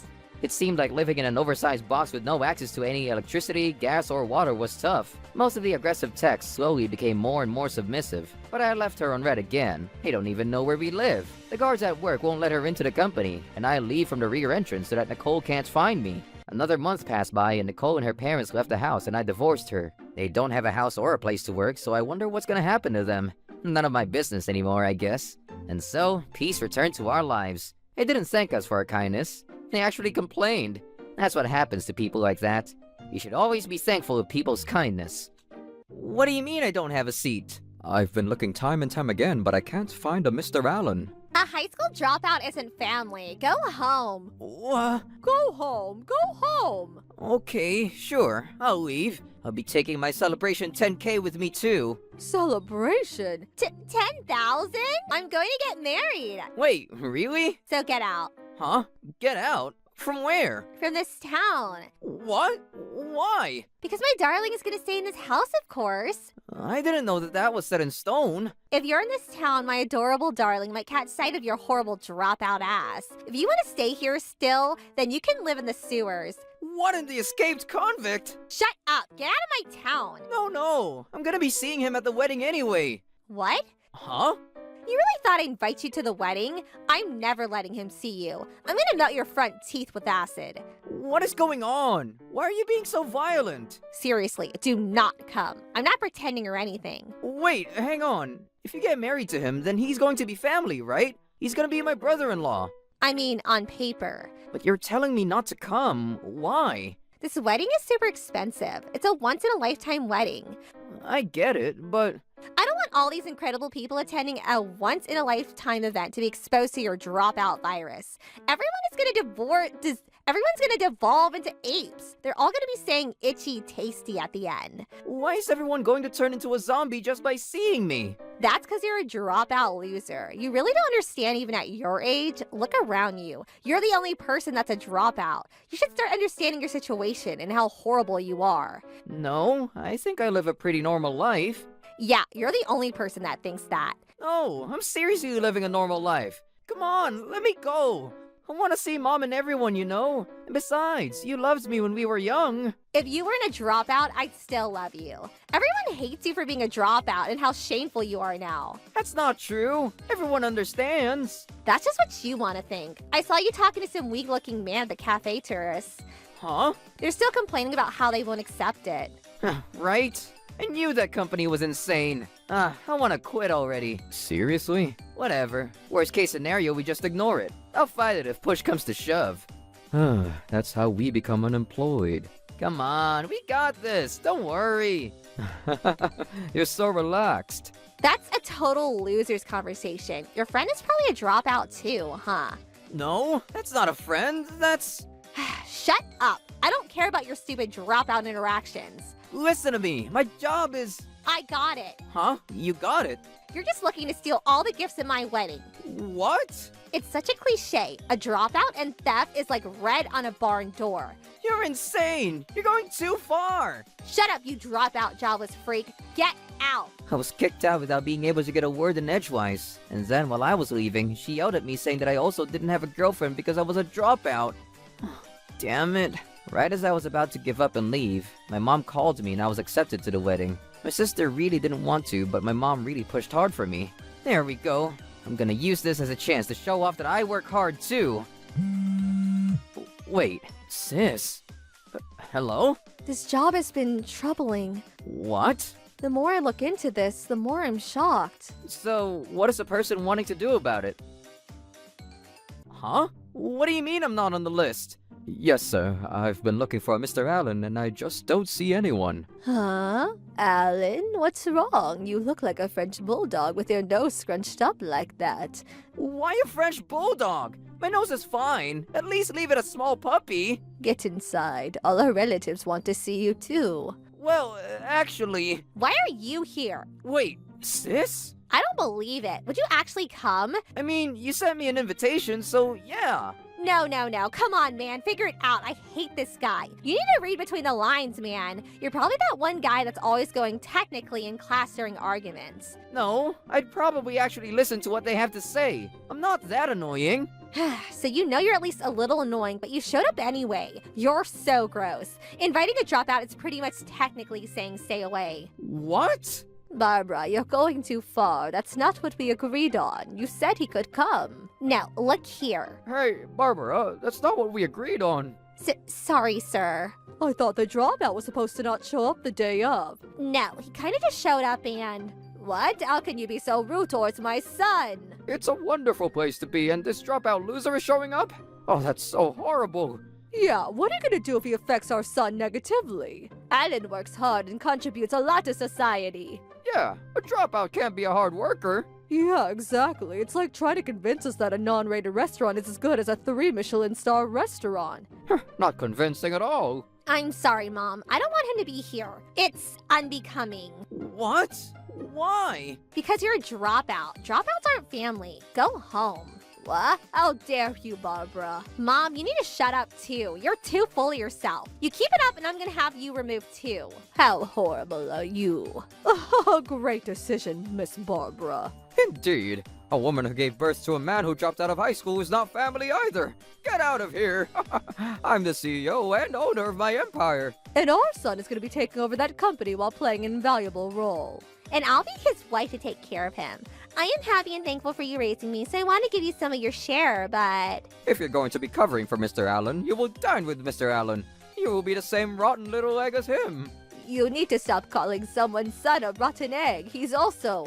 Enough, Mom. Alan. I'm not gonna celebrate after all of this. Woo, he's gonna go home. Get out, get out. We'll be able to enjoy our wedding as much as we want now. Seriously. I'm going home. I was gonna give you 10K as a gift, but you don't need this either, right? Huh? 10K? What? 10K? Wait, 10K? I mean, I'm a CEO too, so I figured I would really pop out for my family, but whatever. Wait, hang on just a second. They were clearly shaken by the mention of 10K. It was really gross. I don't want to be related to these idiots. I'm never gonna forgive them. Trouble busters! Stop lying like that. If you think I'm lying, ignore me. You're probably lying, but we need a fact check. Fact check what? Whatever the case, I'm not giving you this money, so it's got nothing to do with me. Just show me. Yeah, if it's fake money, we're calling the cops on you. I didn't want to deal with the cops, so I just let them look. The touch, the smell, the shine. It's absolutely real. I'm glad you know now. Bye. Alan! Come on, Alan! Mr. Allen! Ew. This is gross. Come on, what are you doing, Alan? Come on inside. Yeah, you're the main character of this whole thing. Let's have a great time together, huh? Let go of me. I show you some money and now you're acting completely different? Talk about easy to read. You were just totally joking a second ago. Yeah, it was a joke. You know, a surprise. Hey, you piece of shit receptionist, stop fooling around. Let Alan sit. You're slow, so Mr. Allen has made a misunderstanding. Yeah, and we lost 10K, so how are you gonna make up for it? No, I don't care about Prank or whatever. His name is not on the list. Do not act like we're the ones at fault here. Stop lying. You need to get him a VIP seat right now. He's my valuable brother. These people. Yeah, they're completely horrible. I'm so glad to have a brother like you. 10K for a wedding gift? I was moved. This is just another great testament to your great teachings. I haven't really done much. But why do you have so much money, Mr. Allen? I know you said you were a CEO, but how much money do you make a year? Why don't you have a girlfriend, Mr. CEO man? Maybe I was just dreaming of the thing that I saw at the cafe? I not only help out people who struggle with leaving their jobs, I help them find new jobs. I make sure they're able to find a new place that they're comfortable with. You really did that as a dropout? That sounds harmless, but it's actually really rude. I started this for people who are like me and have a difficult time finding good jobs, you know? They don't know what to do, and it's just been working. Eventually, I was able to really secure funds for myself and start my own business after learning all the tricks of the trade. What is that insane vitality? You're like an MVP in a gaming team. I figured that I could find a way even as a dropout, and I didn't do that just to make you feel like you're in debt to me. I did it because we were family. How dare you say that he's not family? I don't know that. I thought he was just dumb and dropped out. That's still not a good excuse for your actions. I always thought that I couldn't get over your behavior and attitude towards Alan. I'm not old enough to be leeching off of you. I can make my own damn money, thank you very much. You know, you don't know anything about Mom or myself. I mean, we're not gonna be family anymore, so it's not like it matters. What? What do you mean? I don't want that. You just said that, though. You said that high school dropouts aren't family. Like I was saying, it was a joke. It definitely didn't feel like a joke. That's all just a performance. I used to be a big performer arts girl. Yeah, you're definitely some kind of clown. Yeah, I agree. Let's go grab something to eat since we were both kicked out, huh? That sounds great. Wait, Alan! Enough, Barbara! Huh? We were being kind because we wanted the 10K, but now they've gone too far. That's the truth, then. I'm so glad that we cut ties with her. Seriously, they're like the worst possible things that could possibly be considered relatives to us. Thinking about it now, calmly, there's nothing that's more sad than trying to chase money you won't get. That's exactly right. We did miss out on a big amount of money, but it's just a company that some high school dropout started. It's going to be gone by tomorrow. That's so true. I guess a dropout and the mother that's okay with a dropout are both pretty crappy, huh? Get out of our sight. True. We have a college graduate that started a big company and they have a dropout. It's like a middle school baseball player batting against an MLB player. That's so true. Let's go. Tim is waiting. I wasn't sure if I should say this because we were celebrating for you today, but... What? What is it? Your company is... never mind. I'll tell you later. You little... Come on, Mom. That seemed like he had something up his sleeve. I'm sure he's just bluffing. You aren't involved in any risky business, are you? If you are, I need to rethink my marriage with you. Today's the big wedding day. Stop wasting my time. If you're not doing anything shady, then just tell me that you're not doing anything shady. I have not done anything wrong. We are a very straightforward and honest company. Okay. I don't know why, but I have a really bad feeling about this. We're gonna start figuring things out soon. Yeah. Ellen, can I ask you something? Please don't call me Alana, Sheila. You're embarrassing me. You aren't telling me to stop because you're the CEO. You're telling me to stop because it's embarrassing. That's cute.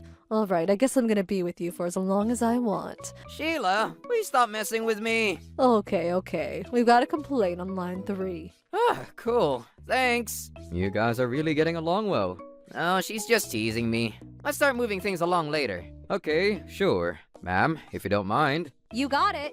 If you don't want to, you don't have to answer the calls from the company. Yeah, if you want. You can just say, please refer to my lawyer, Helen, and I'll take care of it. Okay. Hello, this is Alan. What have you done? Hey, I was actually just talking about your company.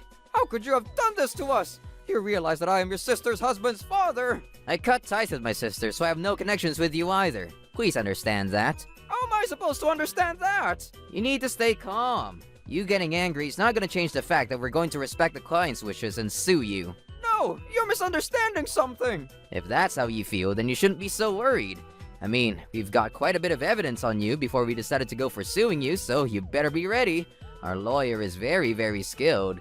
I think you're gonna have a hard time talking your way out of this one. Wait, hang on. Let's talk about it. If you want to talk settlement, please talk to our lawyer. We're not settling. I've done nothing wrong, so why am I having to pay? All the idiots that have left because they're spineless are the ones that are at fault here. Yeah, you can tell that to the judge. It was really just coincidence, but apparently, the man that my sister got married to and her father's company happened to be the company that my clients were asking to work with. Seriously, you have no idea how surprised I was when I saw the name.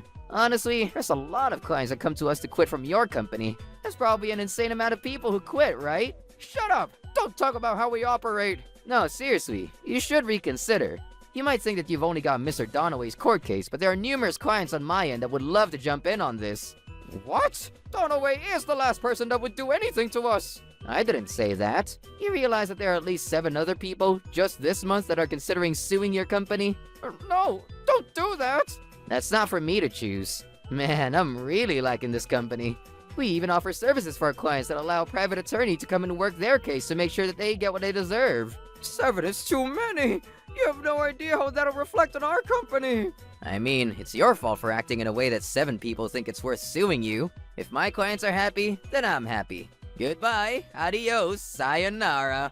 Just like I said, I just did my job. 17 people from his company all sued him and they lost all of them. They were deemed liable for almost $470K worth of damages. How bad do you have to act to get this far? Whatever. If you look at the wedding ring, you really can't be surprised, I guess. They lost quite a bit of trust, and clients they had any business with were leaving them quickly. Before you knew it, his company went under and all 4 of them are working part-time jobs to pay off their debt. Please, Alan, you need to at least save me. Sorry, I'm just a dropout, so it might take a second for me to understand. Can you wait like 9 years and 9 months? Please, seriously save me. I'm getting sucked into this and now I'm poor. Your family, so is that really a surprise? Oh, I'm so glad I'm not involved in that mess. Please help. Mom won't see me either. I can't imagine she would want to. It's my fault. I'm sorry. I'll never look down on you again. Please. Oh, too late for that. Alan! You keep this up and I'm gonna call the cops. No! She gave up, but she must have been really struggling. She came to apologize every day. Mom was worried after seeing this, so I thought maybe I'll help her on certain conditions. Is that too nice? There are so many people who dropped out and started successful companies. No matter the case, there are no good times to mock people who are giving back to society. Hello, I'm Sean, the groom here. Thanks, y'all. I'm so glad y'all are here today. So today, I want to talk about how I have impregnated a college girl, but I'm gonna marry Helen for my company. Huh? My name is Helen. I was recently engaged and we've been working towards the wedding. If you're interested in the chapel plan, we have 2 venues, here and here. Wow, that's so pretty, right, Sean? This one is really black, though. Yeah, it is. We should go with the cliche white chapel, huh? I mean, that's like the stereotypical chapel. I mean, sure, we'll go with that. What's going on? You really don't seem to care. It's a once-in-a-lifetime thing. Can you please put some real thought into this? Sorry, just a little tired. I'll go with whatever you choose, so you just pick. Sean was a CEO and he's been incredibly busy recently. I couldn't really say anything since he was spending what little time he had to spare with me, but it was still sad that he was basically just making me choose everything. Sorry, I gotta go back to the office. Huh? I thought you were off today. Yeah, but there was an emergency. You know, cell phones are nice and all, but they can be such a pain in the butt. There's never a resting moment. Make sure you're free the day of the wedding. I won't do that, don't worry. Really, though? I made sure he understood. He was seriously busy. He always came home late, but... Alright, see you later. Yeah, I was planning a special surprise for Sean to make him happier. Oh, hello? Before I knew it, it was the day before the wedding, and I was gathered with my good friends to celebrate at my house, but... I'm home. Welcome home. You reek of booze. 'Cause I was drinking. But the wedding is tomorrow. I know. I'll be fine if I drink tonight. It'll be out of my system by tomorrow. You don't have to be so awful about it. Shut up! It's one thing if I was out drinking for fun, but I had to drink for work, so stop your nagging! I understand that sometimes you have to drink for work, but you didn't have to go out for drinks today. My big-time client said I had to go. What was I supposed to do? It's not like I'm in a position where I could be selfish. No, I think if you just calmly explained, they'd be understanding. Did you even bother explaining that you're having a wedding tomorrow? Why would I do that? What? I don't get it. That person isn't married. If I say that, they might think that I'm just rubbing it in their face. How annoying is that person? You really need to understand your position as the CEO's wife. That's gonna become a problem later on. This sucks. Where are you going? I'm gonna go drink alone. I can't sleep like this. What? What do you mean? You made me choose everything and decide on everything for the wedding. Then you be a CEO for me. You suck. Maybe this is what you call marriage blues, or maybe it's just who he really was. I was completely overwhelmed with fear right before the wedding. Maybe I said a little too much. Sean is technically a CEO and it's his first year too. Okay, I gotta cheer him up. That day I sent him a message saying that I was sorry and that I would do my best to support him before I went to sleep. I woke up to him the next morning cuddling me from behind, sound asleep. This is what I'm talking about. You're okay with coffee and some toast, right? We're gonna be eating a lot at the wedding and the after party. Yeah, I'll get drunk too easily if I'm on an empty stomach. I gotta put something in there.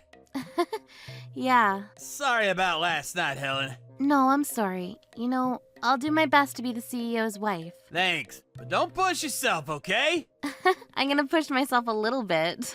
I wanna hurry up and tell him. I know he's going to be so happy. But that was going to be a surprise. After we had breakfast, we headed to the wedding venue. The reception is right this way. Okay, I'll be taking all the wedding gifts. Yeah, no you're not. What kind of reception is this? This is really good money for the TGF, though. The TGF? What is that? Some kind of charity? Yeah, the Theo's Gambling Foundation. That's not a real foundation. I hope it disappears immediately. Damn it! It's a wonderful system where the donors get the earnings split evenly, though. I don't know when you've ever won. I just remember the time you went to an all-you-can-eat place once and caused a mess. Shut up! If I never accepted defeat, I have never lost! Hey, is this the reception for Sean's wedding? Oh, yes, it is. Hello? Huh? What about your gift? What? You're an attendee, right? Yeah? You don't have a gift? What? Why would I have to have a gift? What do you mean? If you don't know the answer to that question, don't be asking for anything. Who the hell was that? She must know the groom since she mentioned his name. Whatever the case, seems kinda like a bitch. Oh well, the reception is almost over. Mr. Theo, let's head over too. Yeah, let's eat all the food that's served. I gotta eat up and store up like a hibernating bear. You're not a bear. Wow, he's completely gone. Sean really needs to stop drinking so much. Okay. Thanks for coming, guys. I really appreciate it. Sean, you're going to have a speech after this, right? You should probably slow down on the alcohol. Oh, come on. Don't be so tight. It's a celebration after all. Oh, yeah. I remembered something, by the way. What is it? Is your dad coming today? Oh, yeah, he's not. How could he not come to see his own daughter getting married? Cut him some slack. He's got his reasons, too. Okay, let's have the groom give his speech. Mr. Sean, if you don't mind. Hello, I'm the groom, Sean. So, thanks for coming by today, guys. I wanted to let you all know I'm such a wonderful and healthy man. And by healthy, I mean I made a college girl pregnant. But I'm gonna be getting married to my fiance for my company. What? Woo-hoo-ha! Let me introduce you to them. If we made a few different choices, she'd be my wife. My sweet honey. This is Catherine. Wait, are you serious? Dead serious. This is what it means to be a healthy man. You're totally drunk. Whatever. Oh well. Hello. I'm Sean's little baby incubator, Catherine. Huh? What? What the hell is going on? What do you mean? This is just a PSA. I've decided to completely cut ties with Catherine to get married to you. It's a difficult decision I've had to make. So, you'll fall in love again? What? Are you serious? You knocked up some college girl and I'm supposed to be okay with that? This is also wrong. Don't worry. Catherine has finally agreed to terminate the pregnancy. I really don't want to, so you'd better be ready and willing to pay. Yeah, didn't you know that I'm a CEO? That's totally nothing to me. What? Who the hell are you? You're going to accept money to terminate your pregnancy? How cheap is the miracle of life to you? Shut the hell up. It's got nothing to do with you, old lady. Old lady? I mean, Catherine is a 21-year-old college student. She's so much more supple and soft than an almost 30-year-old Helen. I found her at a matchmaking party that required the men to be the CEO. What? Matchmaking when? About a year ago. What? We'd already been engaged by then. Hear me out. I'm sure you'll want to forgive me after hearing this. The second I saw Catherine, I just fell for her. So the day I saw her, we were like dating go, go, go. We fell in love and made love. Honestly, I still love her, but I chose you. You know why? Because you like me more? But that doesn't mean that I'm going to forgive you for your affair. You're the worst. Listen! This is where I'm really showing off my manhood. Leaving the part where I like her out, she's better. But unfortunately, she's not a good wife. She's not good at lifting up a man, and she's pretty horrible at saving money. You, on the other hand, are perfect as a wife. Even yesterday, it was clearly my fault, but you apologized to me. Ah, that's exactly how a wife is supposed to be. So yeah, I knocked her up, but I'm gonna marry you. He said loud and proud, but I cannot believe that my daughter would choose such a horrible man. no one sympathized with him clearly. Lenny was completely silent. I'm such a moron. Why did I fall for this prick? Why did I get married to him? What the hell is this stupid face? I'm never going to forgive him. Troublebusters. Wait, Helen, what are you doing? Hello, I'm the used-to-be bride, Helen. I'm so sorry for everyone who took the time out of their day to come by today, but I'm not going to marry this rotten prick. I'm going to do what I have to do to break off the engagement. What? Whoa, whoa, whoa! You don't even understand the beauty of this situation! How do you not understand? I don't understand, and I don't want to understand. Okay, what do you want? You've completely missed your chance at being the wife of a millionaire. Yeah, I'm pretty sure you're the one that's going to be missing a chance at being rich. What? What are you talking about? I'm just going to tell you since I don't care anymore, but I actually invited out my dad to the wedding today. Okay, Anne? You're this old and you're gonna be crying to Daddy? Nope, you just don't understand the gravity of the situation. I figured I'd tell you. What? Some kind of desperate truth? Well, for one, you don't know that my father owns your company. What? What is that? Some kind of joke? Nope, it's the truth, Mr. Sean. Huh? Oh, hello, sir. I didn't know you were here. It has been a minute, hasn't it? And goodbye. We're done investing in your company. You're going to be terminated as acting CEO effective immediately, and we will be suing you for damages. Wait, what? What's so funny? You gotta be kidding me, right? I didn't know that Helen's father was the owner of her company. I was going to tell you today. Huh? It was going to be a surprise. A surprise?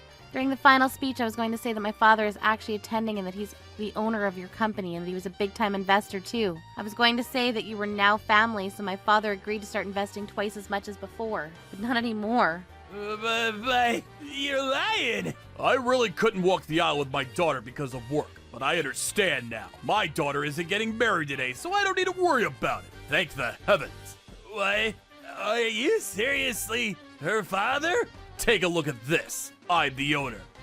Then Helen is... She would be the daughter of the owner. We are done investing in your company after this month. Your company is done for.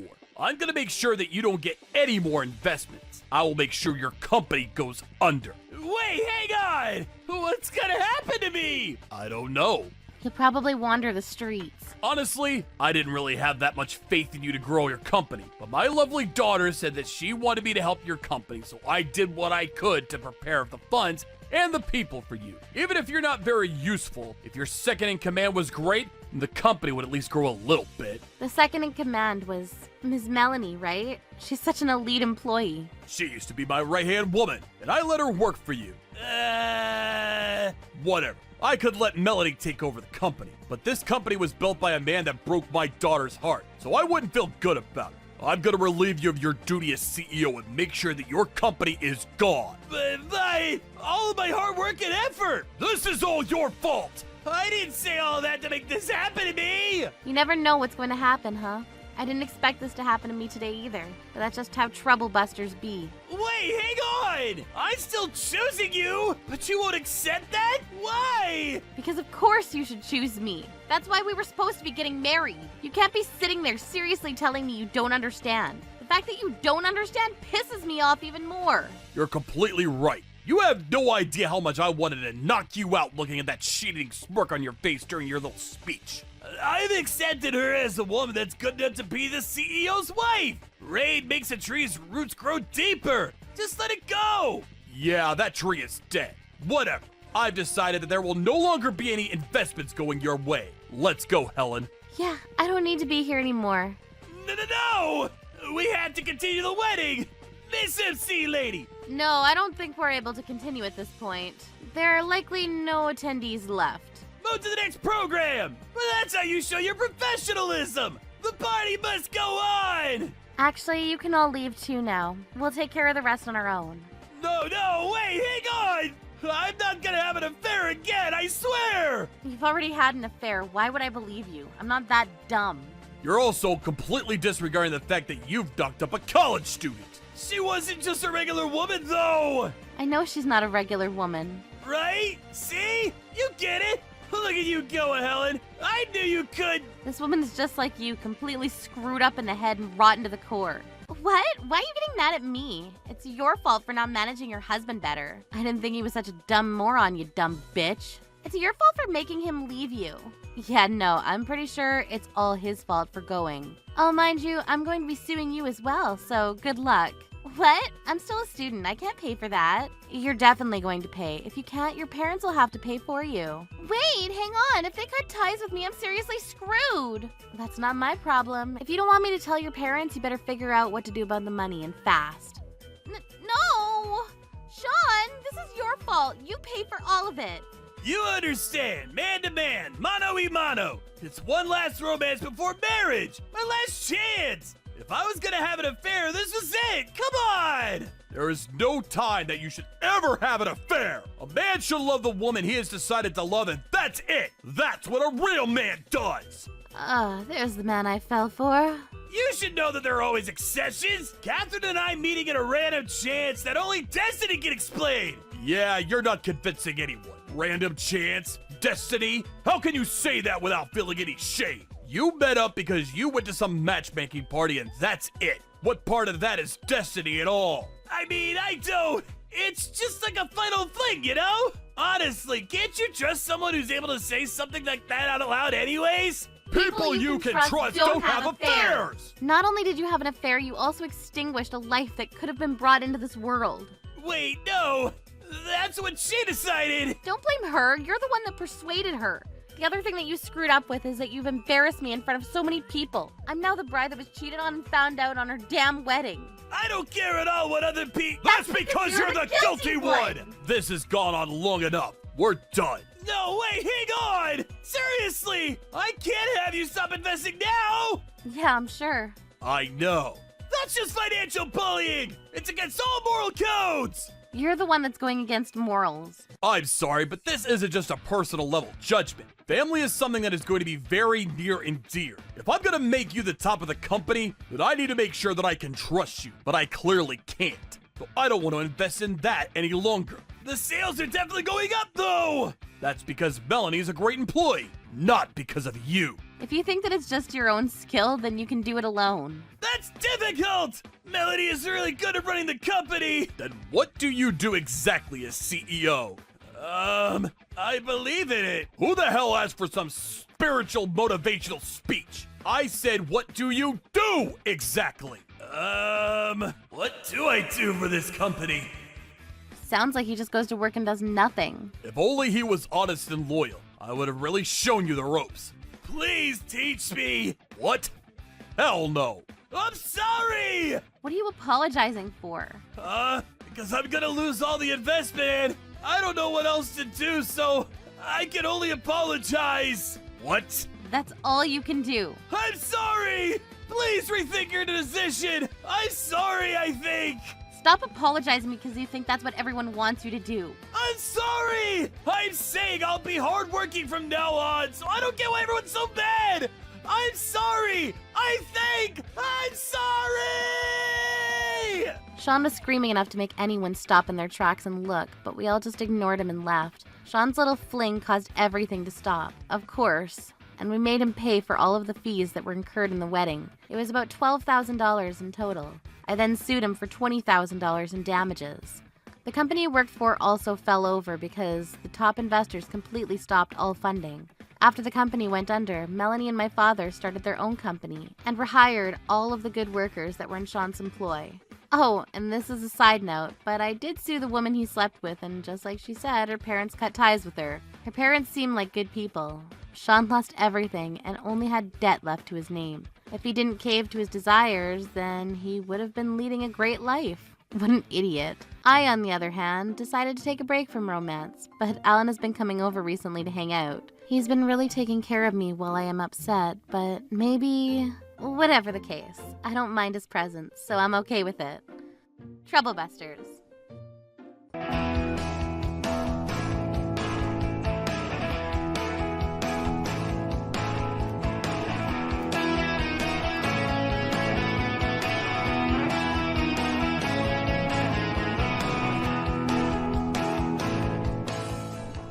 I threw away all the lunch that you ordered for everyone from the upper management. Take that, and good luck getting promoted. The lunch that I ordered hasn't been delivered yet. Wait, what? Troublebusters! My name is Tom. I'm currently getting ready for a very important company meeting coming up today. But... You're so clumsy. Where's your sense of urgency? You don't have much time. I mean, we still have plenty of time. My colleague, Frederick, has been bothering me during this entire process. I wonder what made him accept this presentation. This is terrible. And he's just looking for ways to criticize the presentation that I have for the meeting. I wished I could make him stop, but it's a bit challenging for me to say anything when I'm newer to this team. Hello?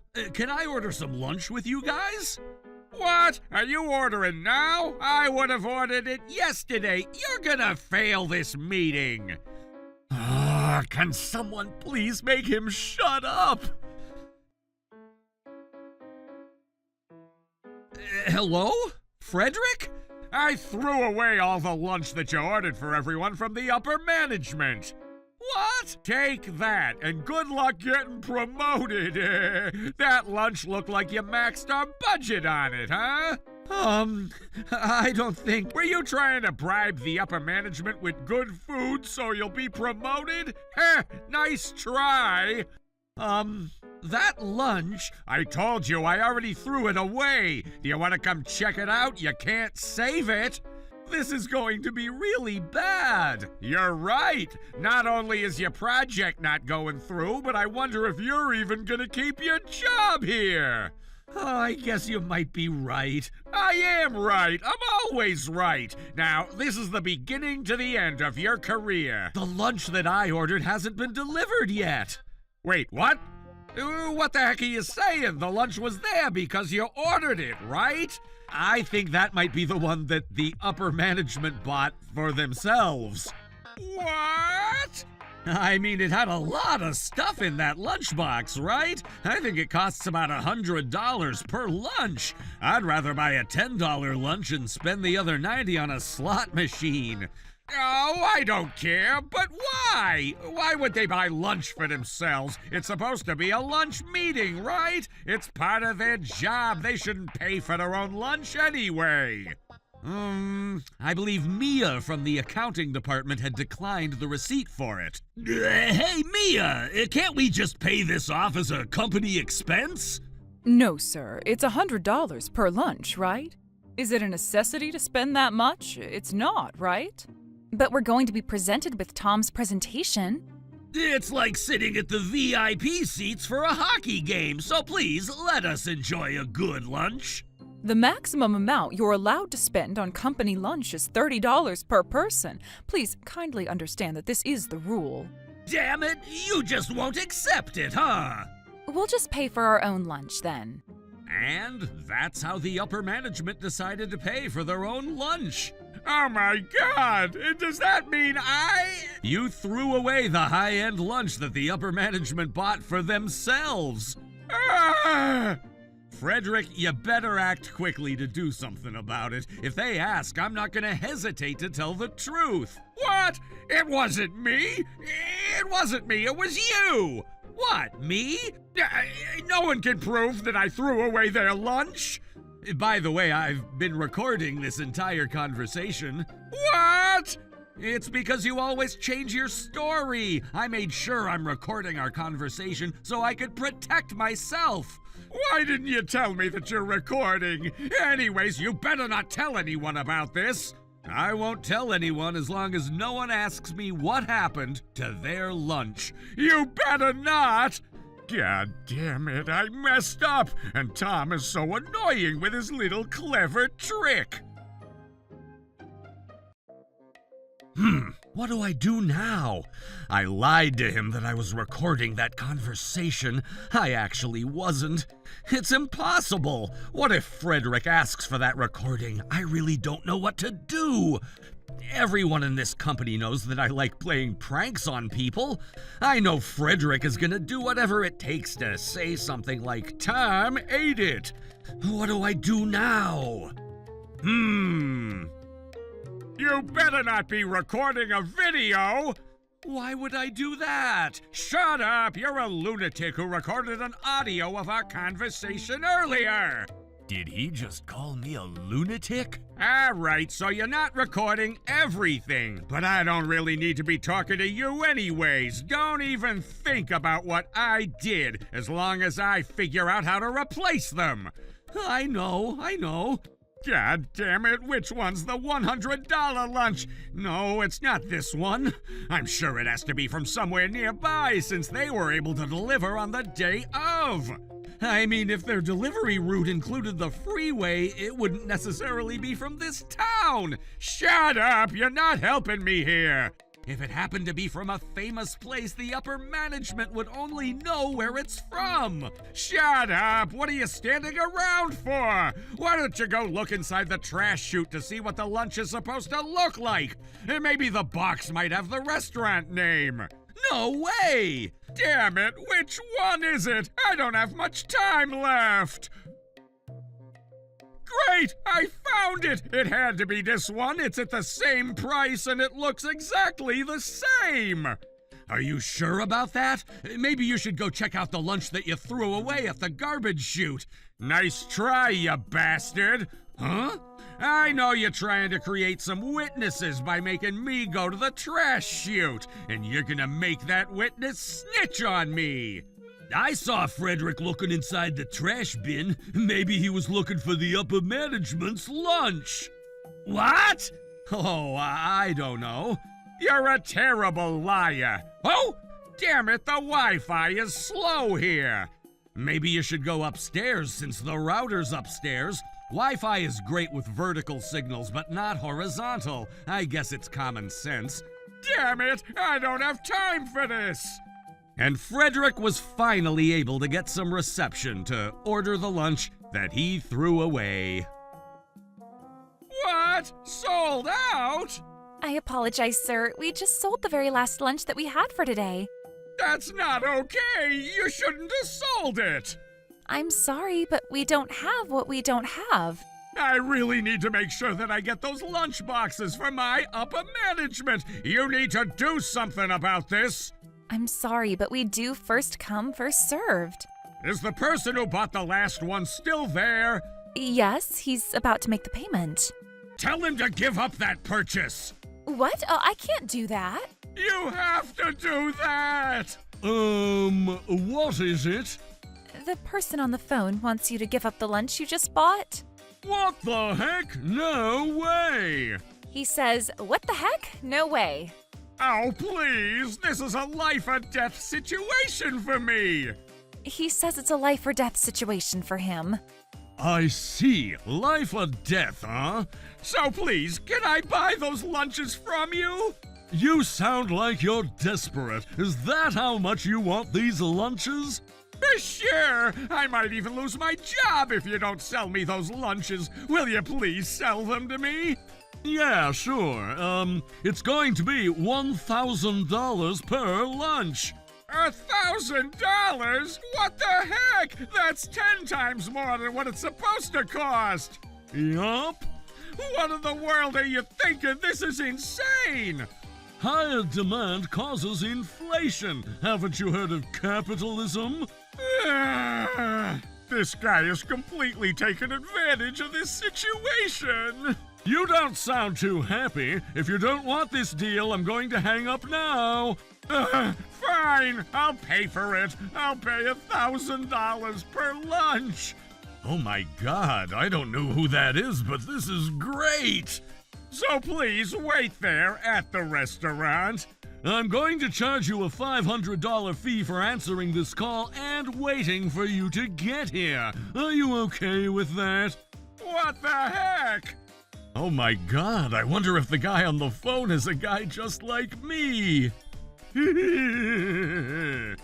Now, I'm gonna head over to the restaurant, so make sure you let me know if anything happens over here.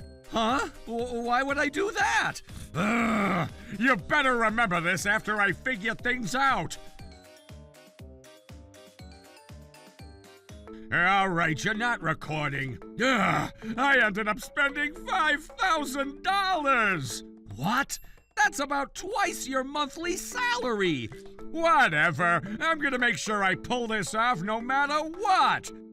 But then you only figured out 3 of the 7 lunches that you were supposed to figure out. Don't worry.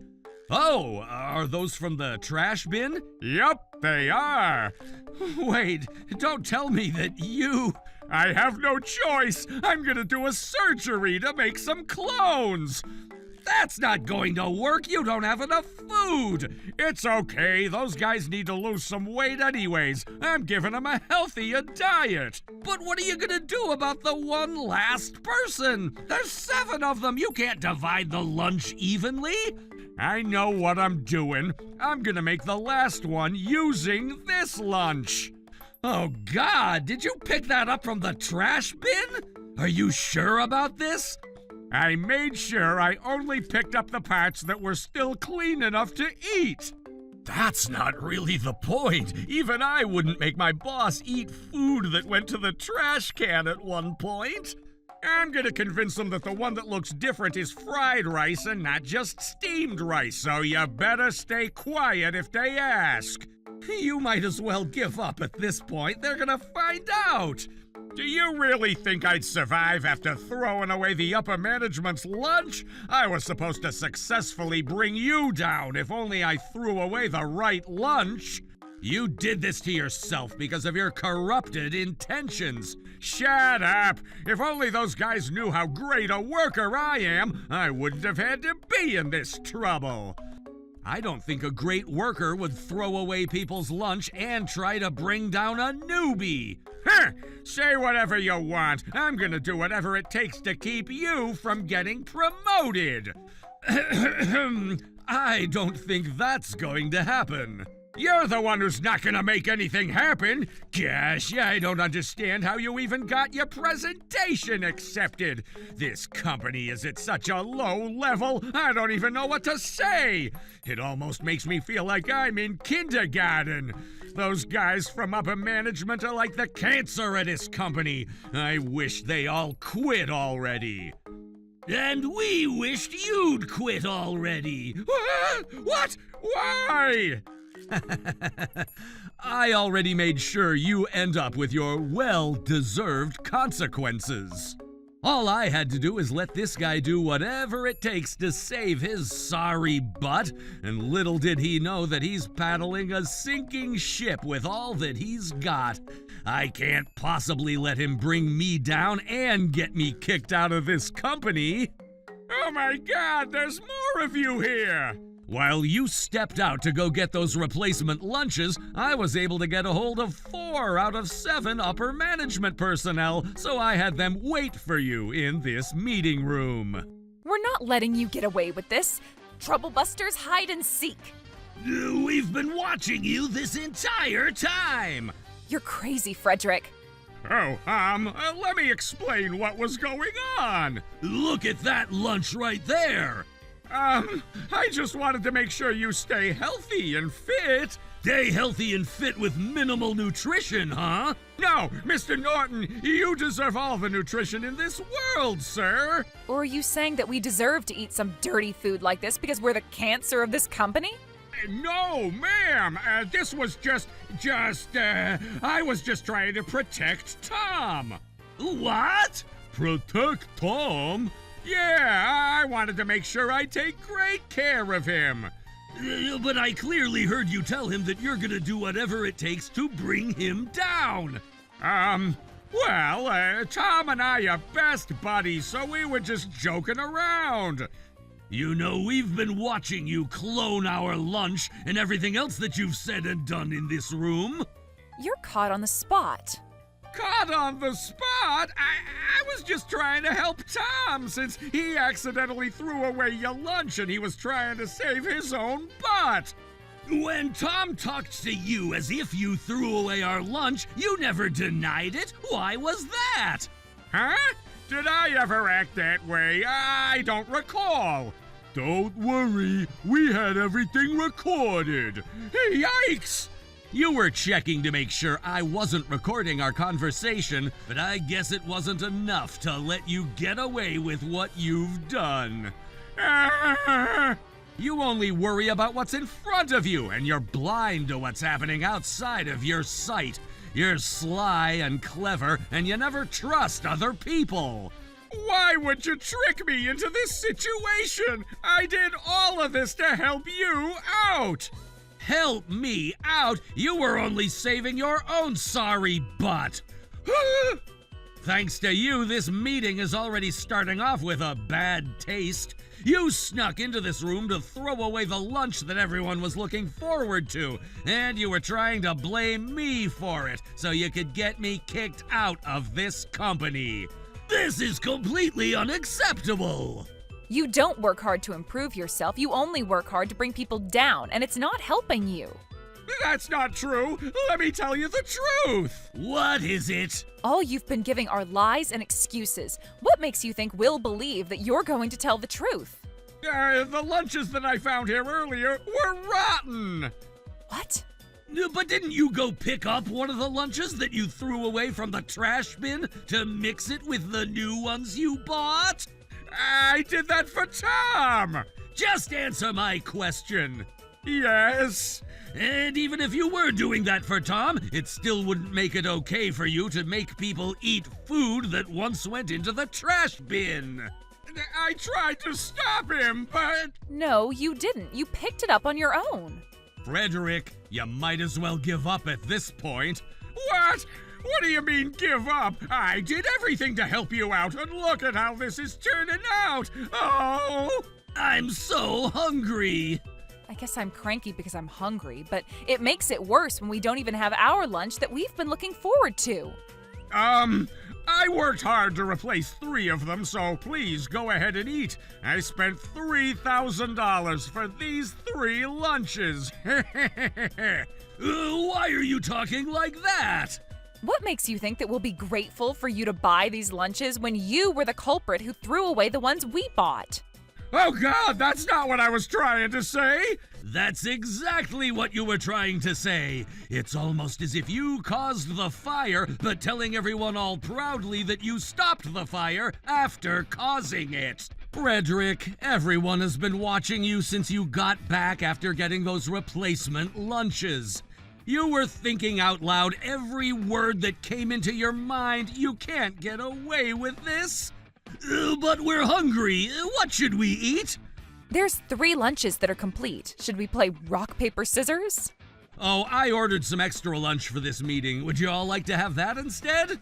This needs to stop! Huh? What? Oh? Huh? You keep acting as if you're having fun with this situation.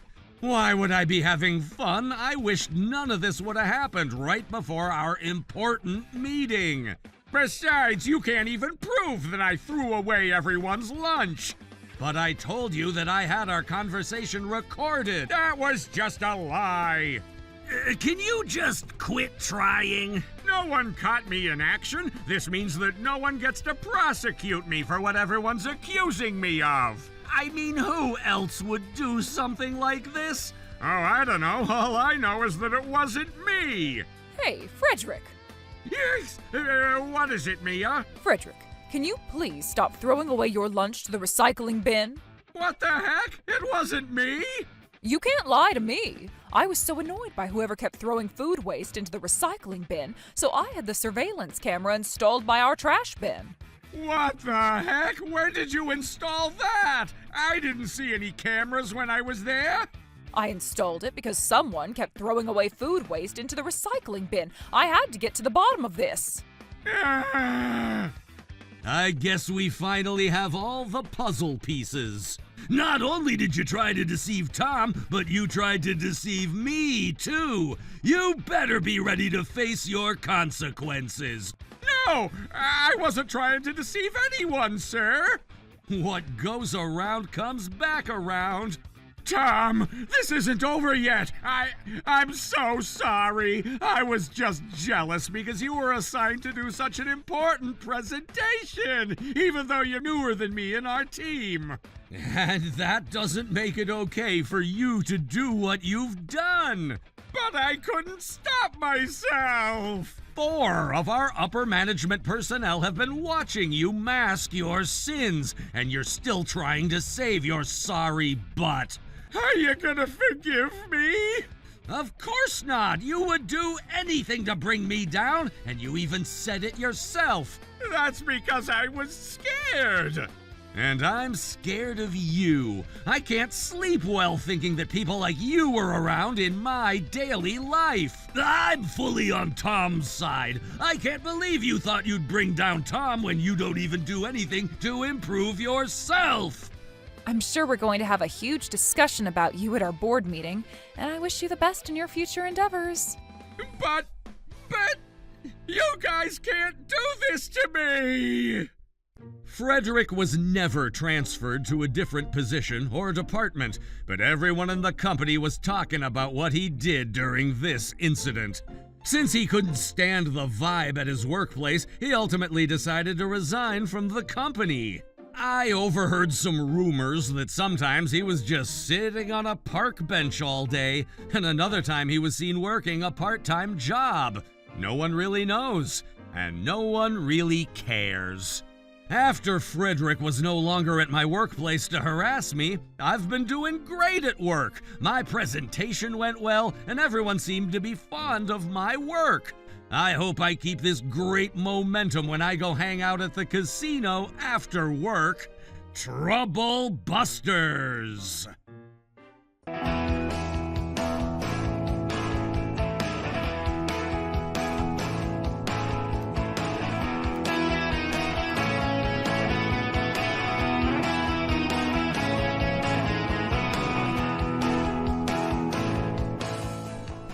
Trouble Busters! My name is Akashi. Half a year has passed since Serena and I got married. Serena is a bit clumsy and an airhead at times, but that makes her charming and a good wife to me. There was a time I thought that...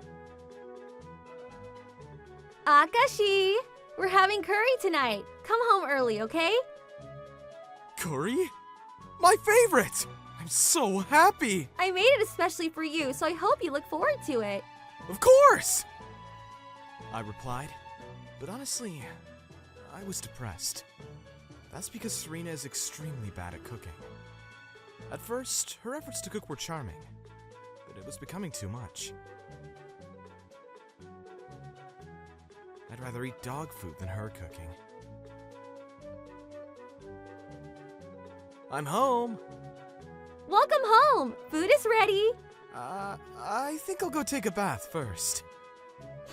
Eat it while it's hot! Okay. I looked at the curry with trepidation. What type of curry is this? It's a scrumptious curry with meat, vegetables, and fish. I made it from scratch and blended the spices myself. Really? That must have been pretty hard. Nope, not at all. By the way, I added a secret ingredient. Secret ingredient? Yes, the secret ingredient called love. Why? Why does she make something from scratch and add originality when she's bad at it? Why doesn't she just use the ready-made curry roux?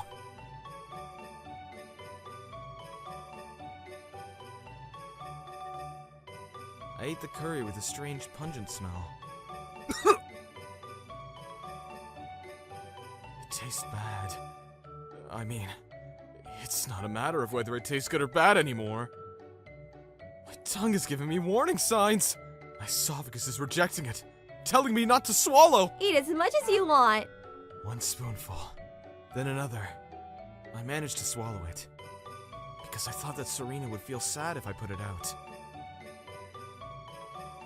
But this tastes so bad! Did she cook it in Hell's Cauldron?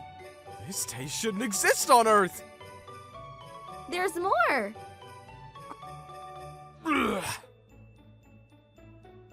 The more I ate curry, the more my consciousness got farther and farther away.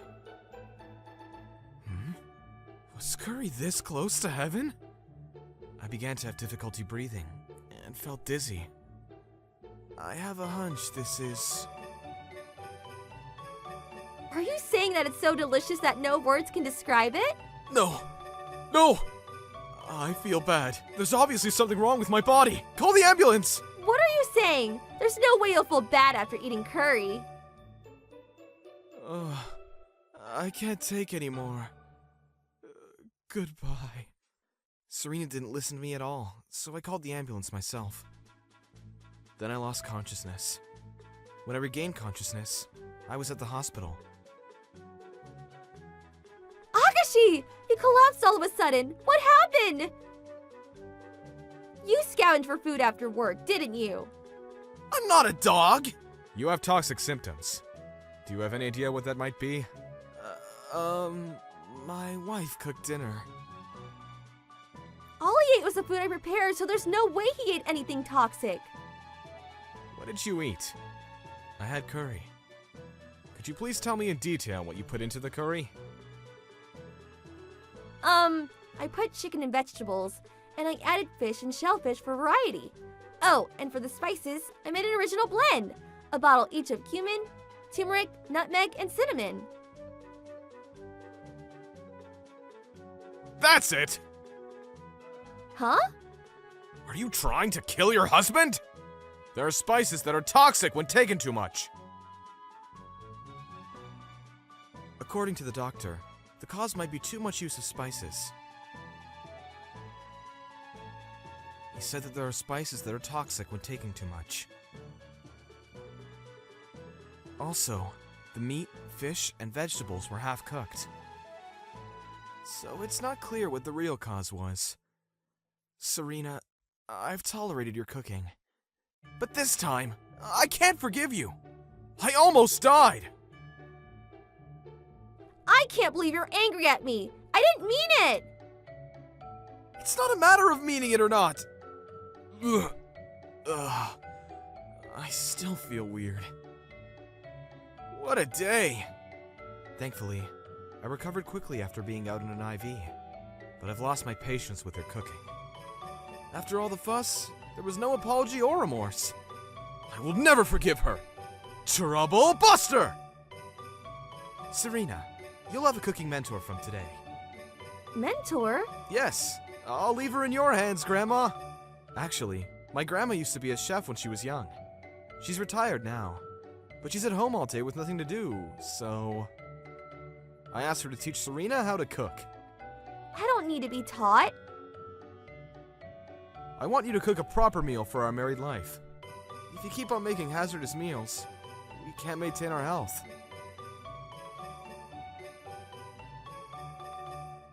Huh? Anyway, I asked Grandma to teach you until you become good at it. Leave it up to me. Okay, let's start with cutting vegetables. While I'm at work, Grandma comes to teach Serena to cook. I hope things go well. Sure, Serena. I look forward to cooking with you. Okay. No, don't hold it like that. Do it like this, okay? Okay, got it. As for the fish, You need to prepare the fish properly to eliminate the fish odor and make it delicious. Got it. I'm home! Smells good. Welcome home. Food is ready. The table was lined with delicious looking food. Serena, did you make this? Then she suddenly slumped. Serena was a huge help. Delicious! This tastes so good, I'm tearing up! All I did was just wash and cut the vegetables. So Grandma cooked it. That's why it's so good. It doesn't matter if you can only do simple things at first. Let's take our time and learn tomorrow. Okay. She looked more timid. Did Grandma scold her? I don't think so. The next day, Grandma continued her cooking class. I'm at work, so I had no idea what happened. But it seems like Serena was obeying meekly. Let's make soup today. I know how to do it. Put the ingredients like this. No, you need to make the broth first. That way, it will taste better. I just realized that I don't know anything about cooking. No worries. Just learn one thing at a time, and before you know it, you'll get the hang of it. Okay. A week passed, then another week. Grandma's cooking class continued. I cooked a very delicious meal today. Serena did her best. Yes! It smells and looks good. How is it? Delicious! Serena, did you really make this? It tastes like heaven compared to your hell-like cooking before.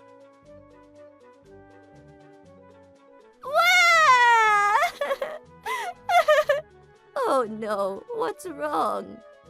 I'm sorry! I said too much! These are tears of joy! I'm overjoyed that I'm finally able to cook a tasty meal! It's the fruit of your labor. Grandma, thank you very much for teaching me so kindly. Sure, no problem. Now let's eat the meal you cooked. That day, Serena, Grandma, and I ate together. I was so happy that I felt like tears of joy were about to flow.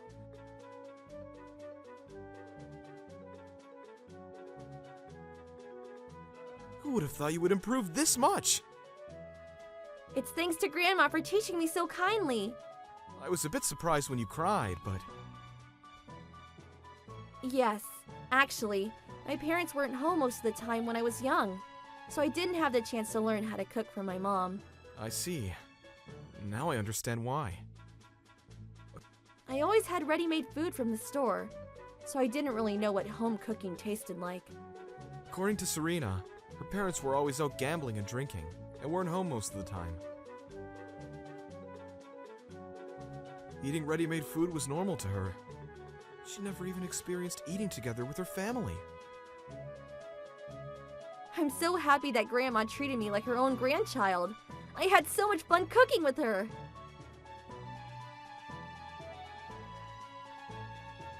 I'm sure Grandma will be happy to hear that. She probably thinks of you like her own grandchild, too. Since then, Serena's cooking got better and better. She even sends her cooking to Grandma. Now, they both visit each other and cook together.